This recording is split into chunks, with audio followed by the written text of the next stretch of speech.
Le groupe de héros vient de réussir à sceller le Seigneur Démon, mais même s'il s'agit d'une victoire monumentale, à moins qu'ils ne parviennent à le vaincre une fois pour toutes, le monde sera toujours en danger d'être détruit.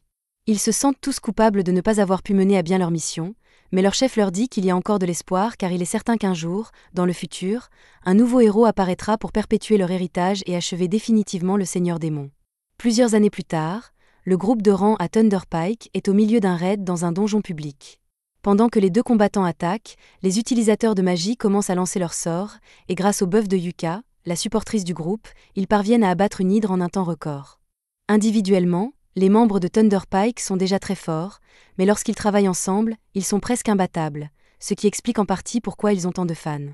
Cependant, bien qu'ils aient l'air d'une équipe parfaite à première vue, il s'avère qu'ils ne s'entendent pas aussi bien qu'on pourrait le croire. En fait, après la fin du stream, le mage rouge, Yuka, annonce à tous les membres de l'équipe qu'il quitte Thunder Pike avec effet immédiat. Le chef du groupe, Simon, lui demande pourquoi il veut partir, et Yuka lui explique qu'il ne reçoit pas une part équitable de l'argent de la récompense. L'argent qu'il a reçu aujourd'hui est si peu élevé qu'il devra peut-être commencer à contracter des prêts sur salaire, et c'est une situation dans laquelle il ne veut pas se retrouver. Simon tente de justifier la faible rémunération de Yuka en affirmant que cette dernière ne contribue pas suffisamment au groupe, et Barry intervient pour souligner que Yuka ne participe jamais au combat. Tout ce qu'il fait, c'est brûler la durabilité de leurs objets avec ses enchantements inutiles. Yuka n'arrive pas à croire que Barry puisse qualifier ses enchantements d'inutiles, mais Barry n'est pas le seul à penser ainsi. Jamie est le seul à penser que Yuka est utile, mais c'est parce qu'il est doué pour organiser leur flux. Camilla lui dit que s'il veut être mieux payé, il doit être plus actif au sein de l'équipe. Cependant, Yuka pense qu'elle n'a pas le droit de dire cela puisqu'elle est essentiellement une guérisseuse et que Yuka la protège toujours au combat. Le fait qu'il n'apprécie pas le travail qu'il fait est exactement la raison pour laquelle il veut quitter le groupe, mais Simon lui demande s'il est vraiment sûr de pouvoir se débrouiller seul s'il part.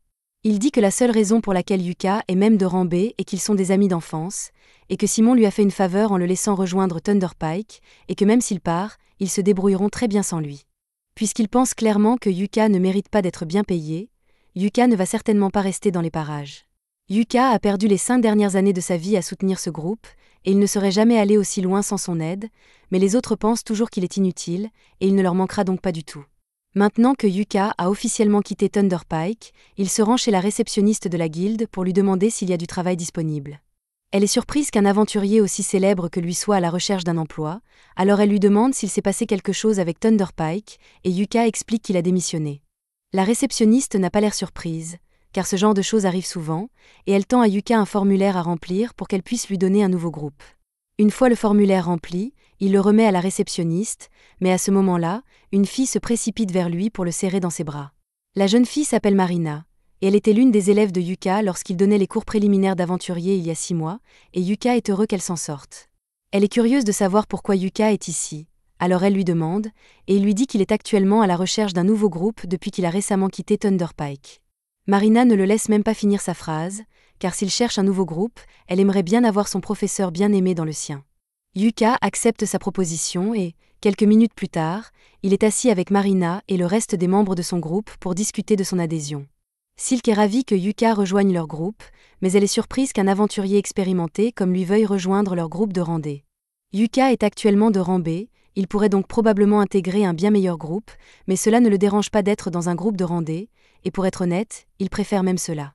Lorsqu'il était dans le Thunder Pike, il participait toujours à des missions de haut niveau, ce qui obligeait Yuka à acheter une tonne d'objets magiques pour se préparer, ce qui l'endettait constamment. C'est pourquoi il veut se calmer un peu et se contenter de quelques quêtes de bas niveau. Marina, Silk et Rin étant tous d'accord avec cette idée, Yuka rejoint officiellement leur groupe et leur première mission consiste à collecter du minerai de fer magique dans le donjon de la mine Pinto. Cela fait longtemps que Yuka ne s'est pas senti excité à l'idée de participer à une telle mission, et cela lui rappelle de vieux souvenirs de ses débuts en tant qu'aventurier. Yuka se souvient que ce donjon contient beaucoup de veines de minerai magique au 6e étage, et Silk lui dit qu'il a raison, mais ils espéraient éviter de combattre le boss du 5e étage, alors Yuka suggère qu'il commence plutôt au 4e étage. Alors qu'il pénètre dans le donjon, Marina prend les devants et utilise un bâton pour repérer les pièges éventuels. Yuka est très fier qu'elle fasse exactement ce qu'il lui a appris, mais pour l'instant, il lui demande de le laisser prendre les devants car il a une méthode plus efficace. Marina ne comprend pas ce qu'il veut dire, car leur groupe n'a pas d'éclaireur ou de voleur pour détecter les pièges. C'est vrai, mais Yuka possède un objet magique qui devrait être utile dans cette situation. Il s'agit d'une lampe de détection qui, grâce à un type d'huile spéciale, éclaire les pièges pour qu'ils puissent les repérer comme le ferait un éclaireur. La lampe est vraiment utile, mais Silk demande si Yuka peut l'utiliser, car l'huile spéciale semble très chère.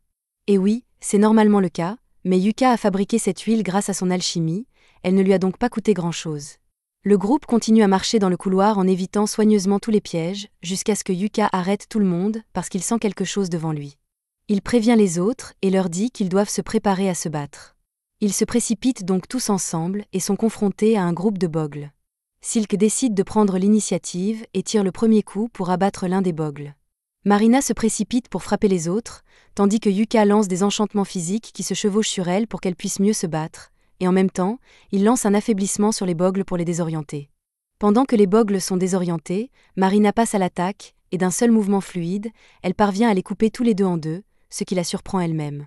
Elle se retourne pour demander à Yuka si la sensation qu'elle vient de ressentir est due à sa magie, et Yuka confirme qu'il a lancé 3 types d'enchantements sur Marina pour l'aider dans son combat.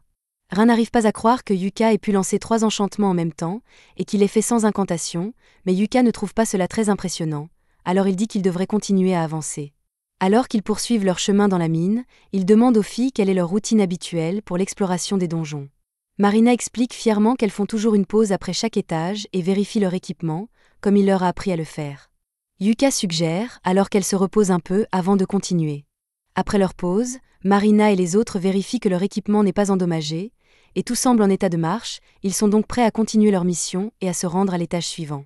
Au 2e étage du donjon, le groupe tombe soudain dans une embuscade tendue par un groupe de mineurs morts-vivants, et le seul moyen de s'en débarrasser est que Rin utilise la magie sacrée, donc tout le monde doit la protéger pendant qu'elle utilise son chant. Marina et Silk prévoient de s'occuper de la défense, mais Yuka leur dit qu'il s'en occupe. Il lance donc une bénédiction de lumière sur eux tous, et même si elle ne tue pas les mineurs morts-vivants, elle les empêche de s'approcher, c'est donc une bonne mesure défensive. Finalement, Rin termine le sort de lumière sacrée et l'utilise pour éradiquer les morts-vivants, et une fois qu'ils sont en sécurité, Marina commence à féliciter Rin pour son bon travail. Yuka la félicite également, car il n'y a pas beaucoup de gens capables d'utiliser la magie de la lumière à l'échelle de ce que Rin vient de faire, mais cela a probablement drainé une tonne de mana, alors il lance rafraîchir le mana pour l'aider à se rétablir. Rin n'arrive pas à croire que Yuka puisse utiliser Refresh Mana, car c'est une compétence très rare. Elle restaure complètement le mana de la personne sur laquelle elle est lancée, et cette seule compétence rendrait Yuka extrêmement précieuse pour tout groupe travaillant avec lui. Mais Yuka pense qu'elle exagère un peu, car il n'a appris à rafraîchir le mana que pour compenser le fait d'avoir un métier obscur comme celui de mage rouge, même s'il a eu beaucoup de mal à l'apprendre. Le groupe continue ensuite à marcher sur le sentier, et Yuka commence à verser un liquide sur le sol. Silk lui demande ce qu'il fait et Yuka lui explique qu'il verse de l'eau bénite sur leurs traces de pas afin d'empêcher les monstres morts-vivants de les suivre. Silk s'inquiète et demande si c'est vraiment normal qu'il gaspille son eau bénite comme ça puisqu'elle est très chère, mais Yuka lui répond que ce n'est pas grave puisque, une fois de plus, il l'a fabriquée lui-même. Le groupe est choqué que Yuka soit capable de fabriquer de l'eau bénite alors qu'il n'est pas prêtre. Mais il a une méthode spéciale. En purifiant les cendres laissées par les morts-vivants lorsqu'ils sont vaincus, Yuka est capable de les transformer en eau bénite, et les cendres qu'il a obtenues des mineurs morts-vivants seront plus que suffisantes pour compenser la quantité d'eau bénite qu'il utilise. Lorsqu'ils atteignent enfin le 3e étage, Yuka suggère de faire une autre pause, car ils vont commencer à miner à partir de maintenant. Et comme ils n'ont pas mangé depuis un moment, il sort quelques ustensiles de cuisine de son sac magique et leur dit qu'il va leur préparer un repas. Les sacs magiques ne sont pas si rares, mais c'est la première fois que Rin en voit un en personne, alors elle est très excitée.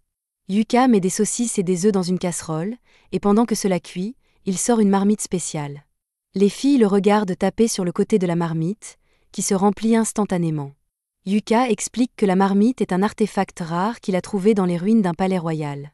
Elle se remplit d'une soupe aléatoire à chaque fois qu'on l'utilise, ce qui est très pratique. Les filles sont très reconnaissantes à Yuka, car c'est la première fois qu'elles ont l'occasion de manger un si bon repas en plein milieu d'une mission dans un donjon. Mais lorsque Silk examine la nourriture de plus près, elle se rend compte que du mana en émane. Elle interroge Yuka à ce sujet, mais il lui répond qu'il n'y a rien de spécial dans cette nourriture puisqu'il l'a simplement préparée avec beaucoup d'amour. Ses talents d'alchimiste ont peut-être accidentellement enchanté la nourriture, mais cela ne devrait pas poser de problème. Le groupe arrive finalement au 4e étage du donjon et se retrouve face à un lézard des roches. Alors que le monstre fonce sur eux, Yuka lui lance un sort de lenteur qui le fige sur place. Marina se précipite alors pour attaquer. Normalement, elle ne s'y risquerait pas, mais comme les enchantements de Yuka ont augmenté sa force et son endurance, elle décide d'essayer d'utiliser sa capacité lame magique. Grâce à elle, elle peut trancher la tête du lézard des rochers d'un seul coup. Une fois le combat terminé, Marina est totalement épuisée car la lame magique utilise une grande partie de son mana, mais Yuka l'encourage à continuer à l'utiliser autant que possible car son corps finira par s'y habituer. Pour l'instant, il lance Refresh Mana pour l'aider à récupérer. Quoi qu'il en soit, il y avait beaucoup de minerais magiques ici, alors Yuka commence à miner avec les filles, et après un petit moment, elles réussissent à rassembler une tonne de minerais magiques. Yuka demande si c'est suffisant pour remplir les conditions de leur quête, mais Silk répond qu'il en faut un peu plus. Malheureusement, il n'y a plus de minerais magiques à cet étage, donc leur seule option est de vaincre le boss du 5e étage et de descendre au 6e étage pour récupérer les minerais restants. Les filles n'aiment pas cette idée, car le boss du 5e étage s'appelle le crabe d'acier broyeur novice, et elles ne sont pas sûres de pouvoir survivre face à quelque chose comme ça, mais Yuka leur dit qu'elles n'ont pas à s'inquiéter, car il fera de son mieux pour s'occuper du boss tout seul. Un peu plus tard, ils arrivent dans la chambre du chef, mais avant d'y entrer, Yuka sort un artefact de caméra. Rin reconnaît l'artefact et demande si Yuka a l'intention de retransmettre son combat en direct, mais en fait, il comptait juste l'enregistrer. Il enregistre toujours ses combats pour pouvoir étudier ses erreurs plus tard. Puisqu'il va enregistrer de toute façon, Marina lui demande de le faire en direct, car elle pense que ce sera très amusant. Yuka est d'accord pour retransmettre son combat en direct, mais pendant qu'il installe, il se rend compte qu'il ne connaît pas le nom de ce groupe. Il leur demande, mais Silk lui répond qu'ils n'ont pas encore réfléchi à un nom de groupe, et qu'en fait, ils ne sont même pas encore officiellement enregistrés. Puisque c'est le cas, il leur demande s'ils ont de bonnes idées pour un nom d'équipe. Marina réfléchit un instant et propose le nom Clové, un trèfle à 4 feuilles pour représenter les 4 membres, et tout le monde aime ce nom. À ce moment-là, Yuka se rend compte qu'il s'agit de la première diffusion en direct du groupe, et qu'il se sentirait mal s'il était le seul à être sous les feux de la rampe. Il demande donc aux autres s'ils veulent l'aider à combattre le boss, mais ils lui répondent tous qu'il peut très bien le faire seul. Dans ce cas, Yuka n'a pas l'intention de se priver, il lance les Buff Grade Blink, Shadow et Protector Shield sur lui-même, puis entre dans la salle du boss. Le crabe d'acier se réveille et tente immédiatement de frapper Yuka, mais ce dernier utilise ses buffs de vitesse pour esquiver, et une fois hors de portée du crabe, il commence à lui lancer des tonnes de sorts d'affaiblissement. Une fois le crabe suffisamment affaibli, il lance un sort de gravité pour l'écraser contre le sol. Le boss du crabe d'acier a été vaincu, et il ne lui a même pas fallu une minute pour le faire. Yuka est donc satisfait de sa performance. Il met fin au stream et Marina se précipite pour le serrer dans ses bras. Mais elle le serre un peu trop fort, et les autres lui demandent de lâcher prise avant que Yuka ne se retrouve en chaise roulante. Après s'être assuré que son dos va bien, Yuka dit à tout le monde qu'ils doivent ramener le corps du crabe d'acier à la guilde pour qu'ils puissent en vendre les morceaux. Ils rangent le tout dans son sac magique, ce qui est très utile puisqu'ils n'auraient jamais pu le transporter eux-mêmes. Jusqu'à présent, Yuka a été indispensable à leur groupe, mais Silk pense qu'il n'est pas juste qu'ils dépendent constamment de Yuka. Yuka suggère que la prochaine fois qu'il y aura un combat contre un boss, tout le monde puisse y participer afin d'acquérir de l'expérience. Les filles apprécient cette idée, mais pour l'instant, elles doivent encore ouvrir le coffre au trésor qu'elles ont gagné en tuant le boss de l'étage. Elles y trouvent une tonne de minerais magiques, ce qui leur évite d'avoir à miner à nouveau. Après tout, les streams de donjons sont très populaires dans le monde entier, car ils constituent une excellente source de publicité pour les grandes entreprises. Ces entreprises proposent souvent des contrats de sponsoring aux streamers populaires, et en ce moment, la popularité de Yuka est au plus haut, car la vidéo de sa victoire sur le crabe d'acier avec seulement des sorts d'effet de statut est devenue virale. Pendant ce temps, Yuka et les autres rentrent chez eux et dans le wagon, Yuka leur demande ce qu'elles ont pensé de leur première mission ensemble, et les filles l'ont absolument adoré. Elles ont appris toutes sortes de choses intéressantes grâce à Yuka, et c'est sans aucun doute la meilleure mission qu'elles aient accomplie jusqu'à présent. En fait, elles pensaient toutes faire de Yuka le chef officiel de leur groupe, car c'est lui qui a le plus d'expérience, et elles lui font toute confiance pour leur vie, car il a été leur professeur. Yuka hésite à accepter ce rôle car il n'a jamais eu l'intention de prendre la tête du groupe de Marina, mais comme ils disent tous qu'ils veulent qu'il le fasse, il finit par accepter, surtout pour pouvoir assurer leur sécurité dans les batailles à venir. Alors que le groupe de Yuka célèbre sa première victoire, Thunderpike subit une défaite cuisante. Simone a engagé un nouveau gars pour remplacer Yuka après son départ, mais il ne doit toujours pas réaliser à quel point Yuka portait leur groupe parce qu'il les a conduits directement sur le territoire des loups et s'attendait à ce que tout se passe bien. Normalement, Yuka aurait déjà jeté un sort d'affaiblissement sur les loups, mais le nouveau ne peut pas le faire, alors les loups sont bien trop forts pour que le groupe puisse les gérer, et en conséquence, Jamie se fait dévorer. Simone la voit en difficulté et se précipite pour la sauver en décapitant le loup, et bien que Jamie soit techniquement en sécurité maintenant, son estomac est plein de trous, et elle mourra si elle n'obtient pas de l'aide rapidement. Simone demande à Camilla de jeter un sort de guérison à Jamie, mais Camilla répond qu'elle n'a plus de mana et qu'elle ne peut rien faire. Ce n'est pas comme s'ils avaient un guide qui pouvait lancer un sort de restauration du mana, n'est-ce pas? Le groupe se met à l'abri, et Simone administre les premiers soins pour essayer de garder Jamie en vie pendant que le mana de Camilla se recharge. Il demande si quelqu'un a une potion de soin, et le nouveau, Cork, en a une, mais il n'a pas envie de la donner à Simone, qui lui a clairement fait comprendre qu'il devait acheter son propre équipement avec son propre argent. Simone lui dit que ce n'est pas le moment de s'inquiéter pour l'argent alors qu'un de ses coéquipiers est sur le point de mourir, alors Cork donne à contre-cœur la potion de guérison, et Simone la donne à Jamie. Thunderpike est vraiment dans une spirale descendante ces derniers temps, mais d'un autre côté, tout va bien pour Yuka. Les filles et lui sont assis au bar pour fêter l'événement, et même si la récompense pour leur quête n'était pas très élevée, le corps du crabe d'acier était en bon état, et la guilde a donc payé un bon prix pour l'obtenir. En parlant d'argent, Yuka demande à Marina et aux autres quel système ils utilisent pour partager les gains du groupe. Ils lui répondent que Silk gère habituellement tout l'argent du groupe et que chaque membre reçoit une allocation fixe. Yuka est un peu surprise car il est rare qu'un groupe confie tout l'argent à un seul membre, mais le groupe a une raison pour cela. Ils ont tous économisé pour pouvoir s'acheter une maison en tant que groupe, car il est un peu gênant de devoir louer l'auberge tout le temps. Comme ils essaient d'économiser leur argent, Yuka leur dit qu'il n'y a pas de problème s'ils continuent avec le système d'allocation. Silk lui demande s'il est vraiment d'accord pour qu'elle s'occupe de toutes les finances, car elle pensait qu'un aventurier comme lui voudrait s'occuper de son propre argent, mais Yuka lui fait confiance, il n'y a donc aucune raison de changer le système qu'ils ont déjà. Alors que Yuka et les autres s'amusent et s'entendent bien, Simone et le reste de Thunderpike sont contrariés parce que c'est le pire résultat qu'ils aient eu depuis des années. Heureusement, ils ont pu sauver la vie de Jamie, mais les choses auraient pu très mal tourner, et Simone rejette la faute sur Cork.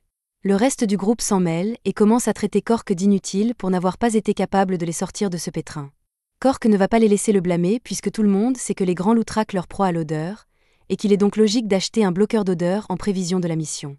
C'est clairement la faute du groupe qui n'était pas préparé à la situation, mais Simone essaie de retourner la situation contre Cork et dit que s'il savait pour les bloqueurs d'odeur, il aurait dû leur dire, et que le fait que Jamie ait failli mourir est entièrement de sa faute parce qu'il n'a pas acheté de bloqueur d'odeur pour tout le groupe. Il se rend compte qu'il ne veut pas faire partie d'un groupe où personne n'est prêt à assumer la responsabilité de ses erreurs et il démissionne sur le champ. Yuka l'entend et n'arrive pas à croire que Thunderpike n'a toujours pas appris de ses erreurs, mais cela ne le concerne plus. Il se retourne vers les filles et Marina leur dit ce qu'elles doivent faire demain.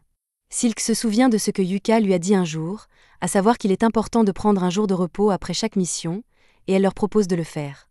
Tout le monde est d'accord, et puisque Yuka aura un jour de congé, il décide de faire quelques courses. Il doit se réapprovisionner en potions et en parchemins, et il doit encore transformer les cendres de morts-vivants qu'il a récupérées en eau bénite afin de reconstituer son stock. Comme il va être occupé pendant un certain temps, il propose qu'ils se retrouvent tous ici à la fin de leur pause. À ce moment-là, Marina remarque que les meilleurs moments de la journée sont diffusés dans le Dungeon Stream, et que le combat de Yuka contre le crabe d'acier est en première position. Il est choqué car il l'a mis en ligne il y a seulement quelques heures, mais il a déjà plus de 5000 spectateurs, et ça continue d'augmenter. Les gens trouvent vraiment intéressant que quelqu'un qui a un travail obscur comme celui de mage rouge ait pu mettre à terre un crabe d'acier sans même avoir besoin de le toucher. Les annonceurs disent à tout le monde de garder un œil sur Yuka et son groupe, Clové, parce qu'il pourrait bien devenir le meilleur groupe du monde. Simone et les autres membres de Thunderpike voient également le flux de Yuka, et ils sont tous incroyablement jaloux que Yuka se débrouille bien sans eux, mais ils refusent toujours d'admettre que Yuka a peut-être été plus utile pour eux qu'ils ne le croyaient. Thunderpike aura toujours une bande de détracteurs, mais il semble qu'il y ait quelqu'un d'autre qui déteste Yuka à distance, et il semble furieux que Yuka se sente à l'aise avec son nouveau groupe. Quelques jours plus tard, Yuka est de retour à la guilde, et il regarde le tableau d'affichage pour voir s'il peut trouver des quêtes qui conviendraient aux filles.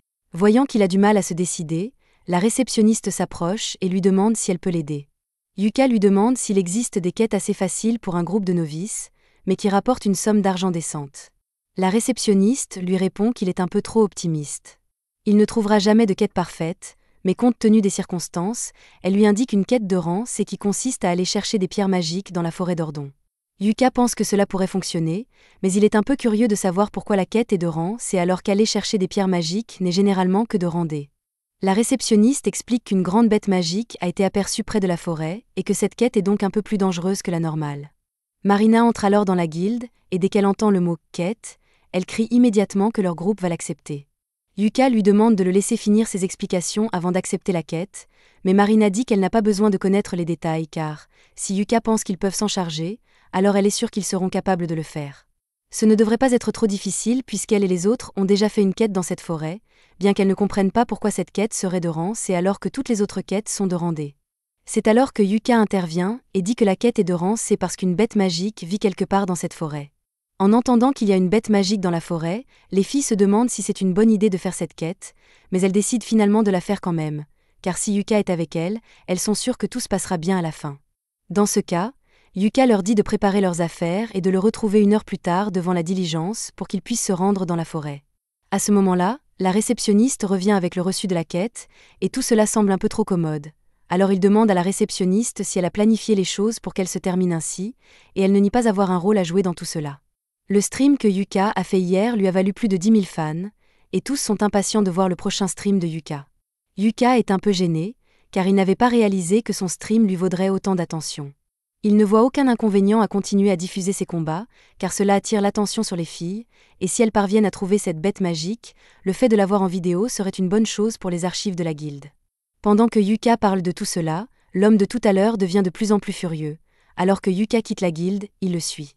Yuka se rend immédiatement compte qu'il est suivi, car l'homme qui le suit fait un très mauvais travail, et il se réfugie dans une ruelle pour s'enfuir. Il espérait semer son harceleur, mais pour un gros, il est plutôt rapide et rattrape Yuka. Yuka lui demande s'il a quelque chose à faire avec lui, et l'homme exige que Yuka quitte Clovey immédiatement. Yuka lui répond qu'il n'en est pas question, d'autant plus qu'il est le chef du groupe. L'homme n'arrive pas à croire que ses filles ont fait de Yuka leur chef après une seule journée passée ensemble, alors qu'il leur a proposé de rejoindre leur groupe 1 million de fois, et qu'elles ont toujours refusé. Yuka comprend ce qui se passe ici. Ce type voulait se constituer un harem de jolies filles d'aventure, mais Marina et les autres ont refusé qu'il les rejoigne, et maintenant, voir un autre type vivre son rêve l'a rendu irrationnel. L'homme dégaine son épée pour attaquer si Yuka n'accepte pas de quitter le groupe de filles, alors Yuka lance tranquillement un piège au pied de l'homme et s'en va. Alors que Yuka s'éloigne, l'homme tente vraiment de l'attaquer, mais le piège de Yuka le fait glisser et tomber par terre. Une fois dans la calèche, Yuka parle aux filles de sa rencontre fortuite. Elles reconnaissent le gars comme étant Bezio et disent à Yuka qu'il essaie de rejoindre leur groupe depuis longtemps. Elles demandent si Yuka va bien, car elles détesteraient qu'il lui arrive quelque chose de grave à cause d'elle, mais Yuka leur assure que ce n'est pas de leur faute. De plus, il a laissé ce type inconscient au milieu de la rue, alors ils n'ont qu'à le dénoncer à leur retour en ville. Entre-temps, avant qu'ils n'arrivent à destination, Yuka veut revoir une dernière fois l'objectif de leur mission. Ils vont chercher 3 pierres magiques dans la forêt d'Ordon, et comme les autres disent qu'ils y sont déjà allés, ils leur demandent comment c'était quand ils y sont arrivés. Selon Marina, ils y étaient il y a 2 mois, mais maintenant qu'elle y pense, elle n'a rencontré aucun monstre. Après avoir entendu cela, Yuka réalise que la bête magique devait déjà être dans la forêt il y a 2 mois. Ainsi, la guilde obtiendra des informations précieuses sur la bête, et si elle ne parvient pas à la vaincre, il sera facile d'appeler des renforts en cas de besoin. Une fois arrivé dans la forêt, Yuka lance le streaming et le groupe commence à se frayer un chemin dans la forêt. Yuka décide d'être à l'arrière-garde car les bêtes attaquent généralement par derrière, mais Marina demande si c'est vraiment bien qu'il soit à l'arrière-garde car c'est là qu'il est le plus en danger. Yuka lui répond qu'elle n'a pas à s'inquiéter car non seulement il peut utiliser Blink Step pour s'enfuir si sa vie est vraiment en danger, mais ses vêtements ont aussi de très bonnes statistiques de défense, donc il peut prendre quelques coups avant de tomber. Ils atteignent bientôt la cascade où ils doivent rassembler les pierres magiques, mais juste avant qu'ils ne l'atteignent, Yuka dit à tout le monde d'attendre parce qu'il sent que quelque chose arrive. La bête magique se révèle enfin, mais toute la confiance que Yuka avait plutôt s'envole, car cette chose est un monstre de haut niveau que l'on ne trouve habituellement que dans les parties les plus profondes du donjon, un Zarnag. Les filles sont loin d'être assez fortes pour gérer cette chose ou même survivre 1 minute contre elle. Alors Yuka se met devant elle et dit à Silk de mener les autres à la guilde des aventuriers et d'obtenir des renforts pendant qu'il tient cette chose ici. Cependant, les filles savent que Yuka n'a aucune chance contre cette chose s'il se bat seul, alors elles refusent de le quitter, sinon, il risque vraiment de mourir. Yuka ne peut pas vraiment s'opposer à cela, alors il accepte qu'elle se batte avec lui et lance ses sorts d'enchantement sur elle. Marina et lui s'occupe de la première ligne, Marina charge donc en premier, mais le Zarnag la repousse sans effort.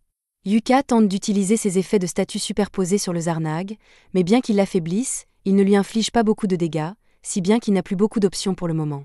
Il n'y a qu'une seule chose dans son arsenal qui puisse arrêter cette chose, alors Yuka décide de faire tout ou rien. Cependant, il a besoin de Marina pour gagner du temps afin de pouvoir lancer le sort. Marina accepte de distraire la bête, elle s'approche d'elle et fait de son mieux pour garder son attention tout en esquivant ses attaques. Même lorsqu'elle est sur le point de se faire prendre, Silk et Rin l'aident grâce à leur magie. Grâce à leurs efforts combinés, Yuka a eu le temps de finir de lancer le sort de niveau 5, un missile prismatique extrêmement destructeur. Maintenant qu'il est terminé, Yuka le tire directement sur le visage de la bête. Après que le missile prismatique est frappé, il ne semble pas avoir fait grand-chose au début, mais peu après, un monstre commence à cracher du sang, ce qui signifie qu'il a été gravement blessé. Rin lance alors un sort d'éclair de tonnerre de 5e catégorie pour électrocuter le monstre, et pendant qu'il est paralysé, Yuka ordonne à Marina de lui couper la tête. Marina fonce et active son épée magique tandis que Yuka la dote d'un sort d'attaque critique, ce qui lui permet de trancher la tête du monstre d'un seul coup. Maintenant que le combat est terminé, Yuka tombe à genoux de soulagement, car il n'arrive pas à croire qu'ils ont réussi à vaincre le monstre sans qu'aucun d'entre eux ne meure. De retour en ville, tous les spectateurs du torrent sont également stupéfaits, surtout par le sort que Yuka a utilisé, car personne n'a jamais rien vu de tel auparavant, mais il y a toujours un détracteur dans la foule. De retour dans la forêt, Yuka se sent un peu étourdi à cause de tout le mana qu'il a dû utiliser pendant le combat, mais dans l'ensemble, il est toujours en bonne condition. Il est content que tout se soit bien passé, mais ce combat était bien trop dur pour un groupe de débutants comme eux, et la seule raison pour laquelle ils ont réussi à s'en sortir vivants, c'est qu'ils ont eu de la chance.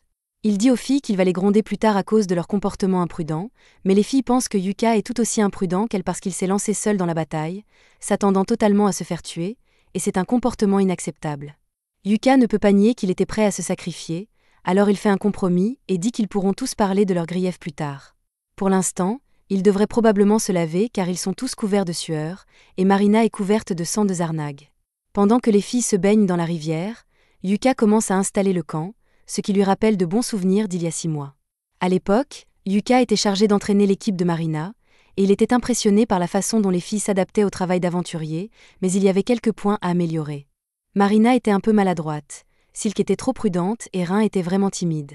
Malgré tout, au vu de leur performance, si cela ne tenait qu'à Yuka, il leur aurait donné leur licence d'aventurière à l'instant même.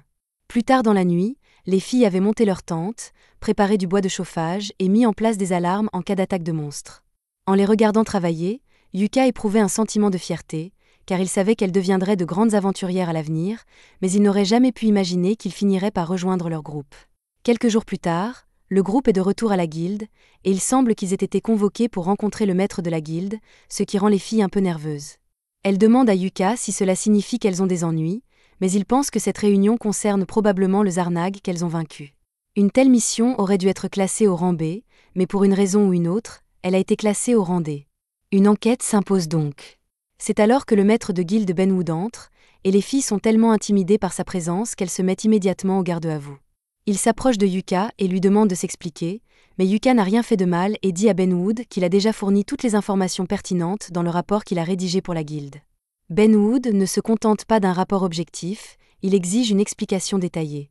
Mais avant qu'il ne discute de quoi que ce soit, Yuka demande à Benwood d'arrêter de jouer les durs à cuire car cela effraie les filles.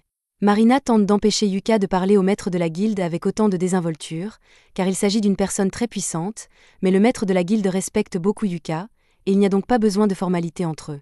Benwood dit à tout le monde qu'ils peuvent s'asseoir, et il sait déjà ce qui s'est passé dans la forêt, mais il veut savoir ce que Yuka pense de toute cette situation. Yuka lui dit qu'il soupçonne qu'il s'agit d'un débordement qui a provoqué l'apparition d'un monstre plus fort que d'habitude de plusieurs niveaux. Benwood est d'accord avec la conclusion de Yuka et demande immédiatement à son secrétaire de lancer une enquête d'urgence pour faire toute la lumière sur cette affaire. Yuka et Benwood semblent comprendre la gravité des débordements, mais Marina n'a aucune idée de ce que c'était et demande à Yuka de lui expliquer. Yuka lui explique qu'un débordement est un phénomène qui se produit lorsqu'un catalyseur fait sortir les monstres du donjon. Habituellement, les monstres qui vivent dans le donjon sont liés par le mana qui circule dans le sol, mais il arrive que ces entraves soient brisées, ce qui permet aux monstres de s'échapper du donjon et de terroriser les environs. Cela pourrait également être la preuve d'une possible ruée vers le donjon dans un avenir proche. Les filles ont entendu parler des débordements de donjons et du chaos qu'ils peuvent provoquer en traversant les villes comme une traînée de poudre.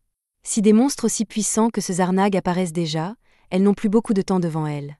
Benwood a l'intention de mener une enquête approfondie pour assurer la sécurité de la population, mais avant cela, il s'excuse sincèrement auprès des jeunes filles de les avoir mises en danger. Les filles lui répondent qu'il n'a pas à s'excuser puisqu'elles s'en sont toutes sorties vivantes. Mais si elles n'avaient pas eu Yuka avec elles auraient été perdues.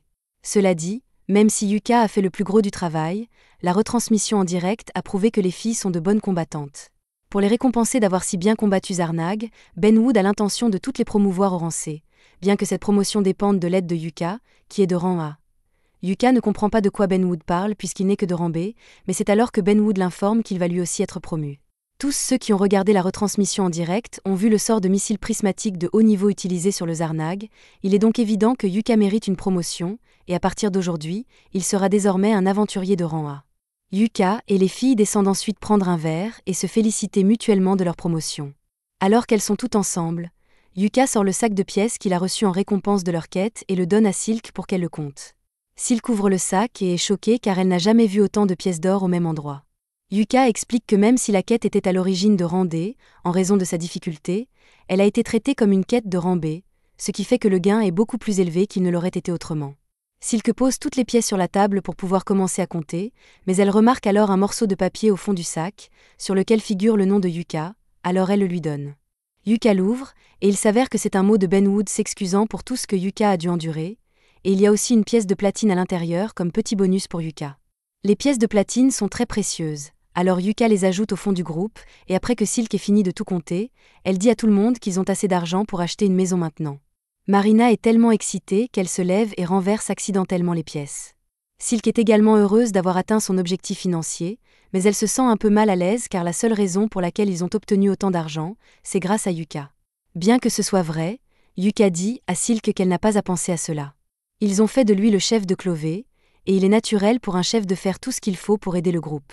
Ainsi, même s'il a joué un rôle majeur dans l'obtention de cet argent, il leur appartient à tous.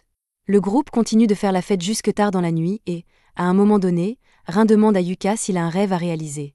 Yuka est pris au dépourvu par la question et lui demande s'il y a une raison précise pour laquelle elle lui pose cette question. Rin explique qu'ils viennent d'atteindre leur objectif d'acheter une maison grâce à Yuka, et qu'elle veut donc savoir quel est le rêve de Yuka pour pouvoir l'aider à le réaliser. Comme elle le demande, Yuka lui répond que son rêve est de conquérir les étages les plus profonds du donjon Achromatic Darkness. Dès que les filles l'entendent, elles crachent leur verre de surprise, car ce donjon est littéralement le plus dangereux qui soit. Il possède même une porte de l'abîme, un artefact connu pour être un passage direct vers le monde souterrain. Yuka dit que la porte de l'abîme est précisément la raison pour laquelle il veut conquérir l'Achromatic Darkness, alors Rin lui demande s'il a l'intention de franchir la porte de l'abîme s'il l'atteint. Mais Yuka explique qu'il veut juste voir à quoi ressemble le bout du monde.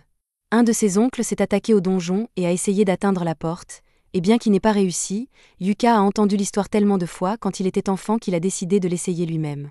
Bien qu'il sache que cela n'arrivera probablement jamais, Marina aime le rêve de Yuka. Elle propose donc qu'ils aillent tous dans les ténèbres achromatiques pour essayer d'accomplir le rêve de Yuka. Yuka lui dit que ce n'est pas si simple, car ce donjon est si dangereux qu'il faut une permission du gouvernement pour y entrer, et il faut être un groupe de rang A pour obtenir l'autorisation. Malgré tout, Rin pense que c'est une bonne idée, et dit qu'elle veut que ce soit le prochain objectif de leur groupe. Tous les autres sont d'accord et promettent de travailler dur pour faire du rêve de Yuka une réalité, mais ils ne tenteront pas de le réaliser de sitôt. Chaque jour qui passe, les streams de Clové gagnent en popularité. En ce moment même, ils diffusent un combat contre une main morte, et grâce à leur travail d'équipe sans faille, ils parviennent à la battre avec un sort de foudre de Rin et un parchemin de pierre de Yuka. Ils saluent leurs fans, et tout le monde à la guilde les adore, sauf les membres de Thunder Pike, qui détestent la popularité de Yuka. Barry pense que Yuka n'est impressionnant que parce qu'il fait partie d'une équipe de débutants, mais Simon a entendu dire que Yuka a récemment été promu au rang A, alors il pourrait bien être aussi bon. D'ailleurs, la popularité de Yuka n'est pas leur plus grande préoccupation en ce moment. Ces derniers temps, Thunder Pike ne cesse d'échouer dans ses quêtes, et Simon pense que c'est parce que tous les nouveaux employés qu'ils engagent finissent par être des crétins inutiles. En fait, aucun d'entre eux ne reste plus d'un jour dans les parages, mais ce n'est pas parce que quelque chose ne va pas dans leur équipe, n'est-ce pas ? En parlant de leur équipe, Simon demande pourquoi Jamie n'est pas là, alors Camilla explique que Jamie n'était pas d'humeur à boire un verre. Simon est furieux car, depuis la mission où Jamie s'est fait déchiqueter par un loup, elle ne cesse de ralentir l'équipe. Quant à Jamie, elle s'est enfermée dans sa chambre et regarde les vidéos de Yuka en boucle depuis des heures. Les autres membres de Thunder Pike commencent à se rendre compte que Yuka a peut-être été plus utile qu'ils ne le pensaient. Puisque la raison pour laquelle Yuka a démissionné était sa faible rémunération, il pourrait simplement augmenter un peu sa part. Et comme Jamie n'a pas fait grand-chose ces derniers temps, ils peuvent réduire son salaire à sa place. Quelques heures plus tard, Yuka et les autres retournent à la guilde pour rapporter le succès de leur mission, mais en arrivant à la porte d'entrée, ils trouvent Simon qui attend Yuka.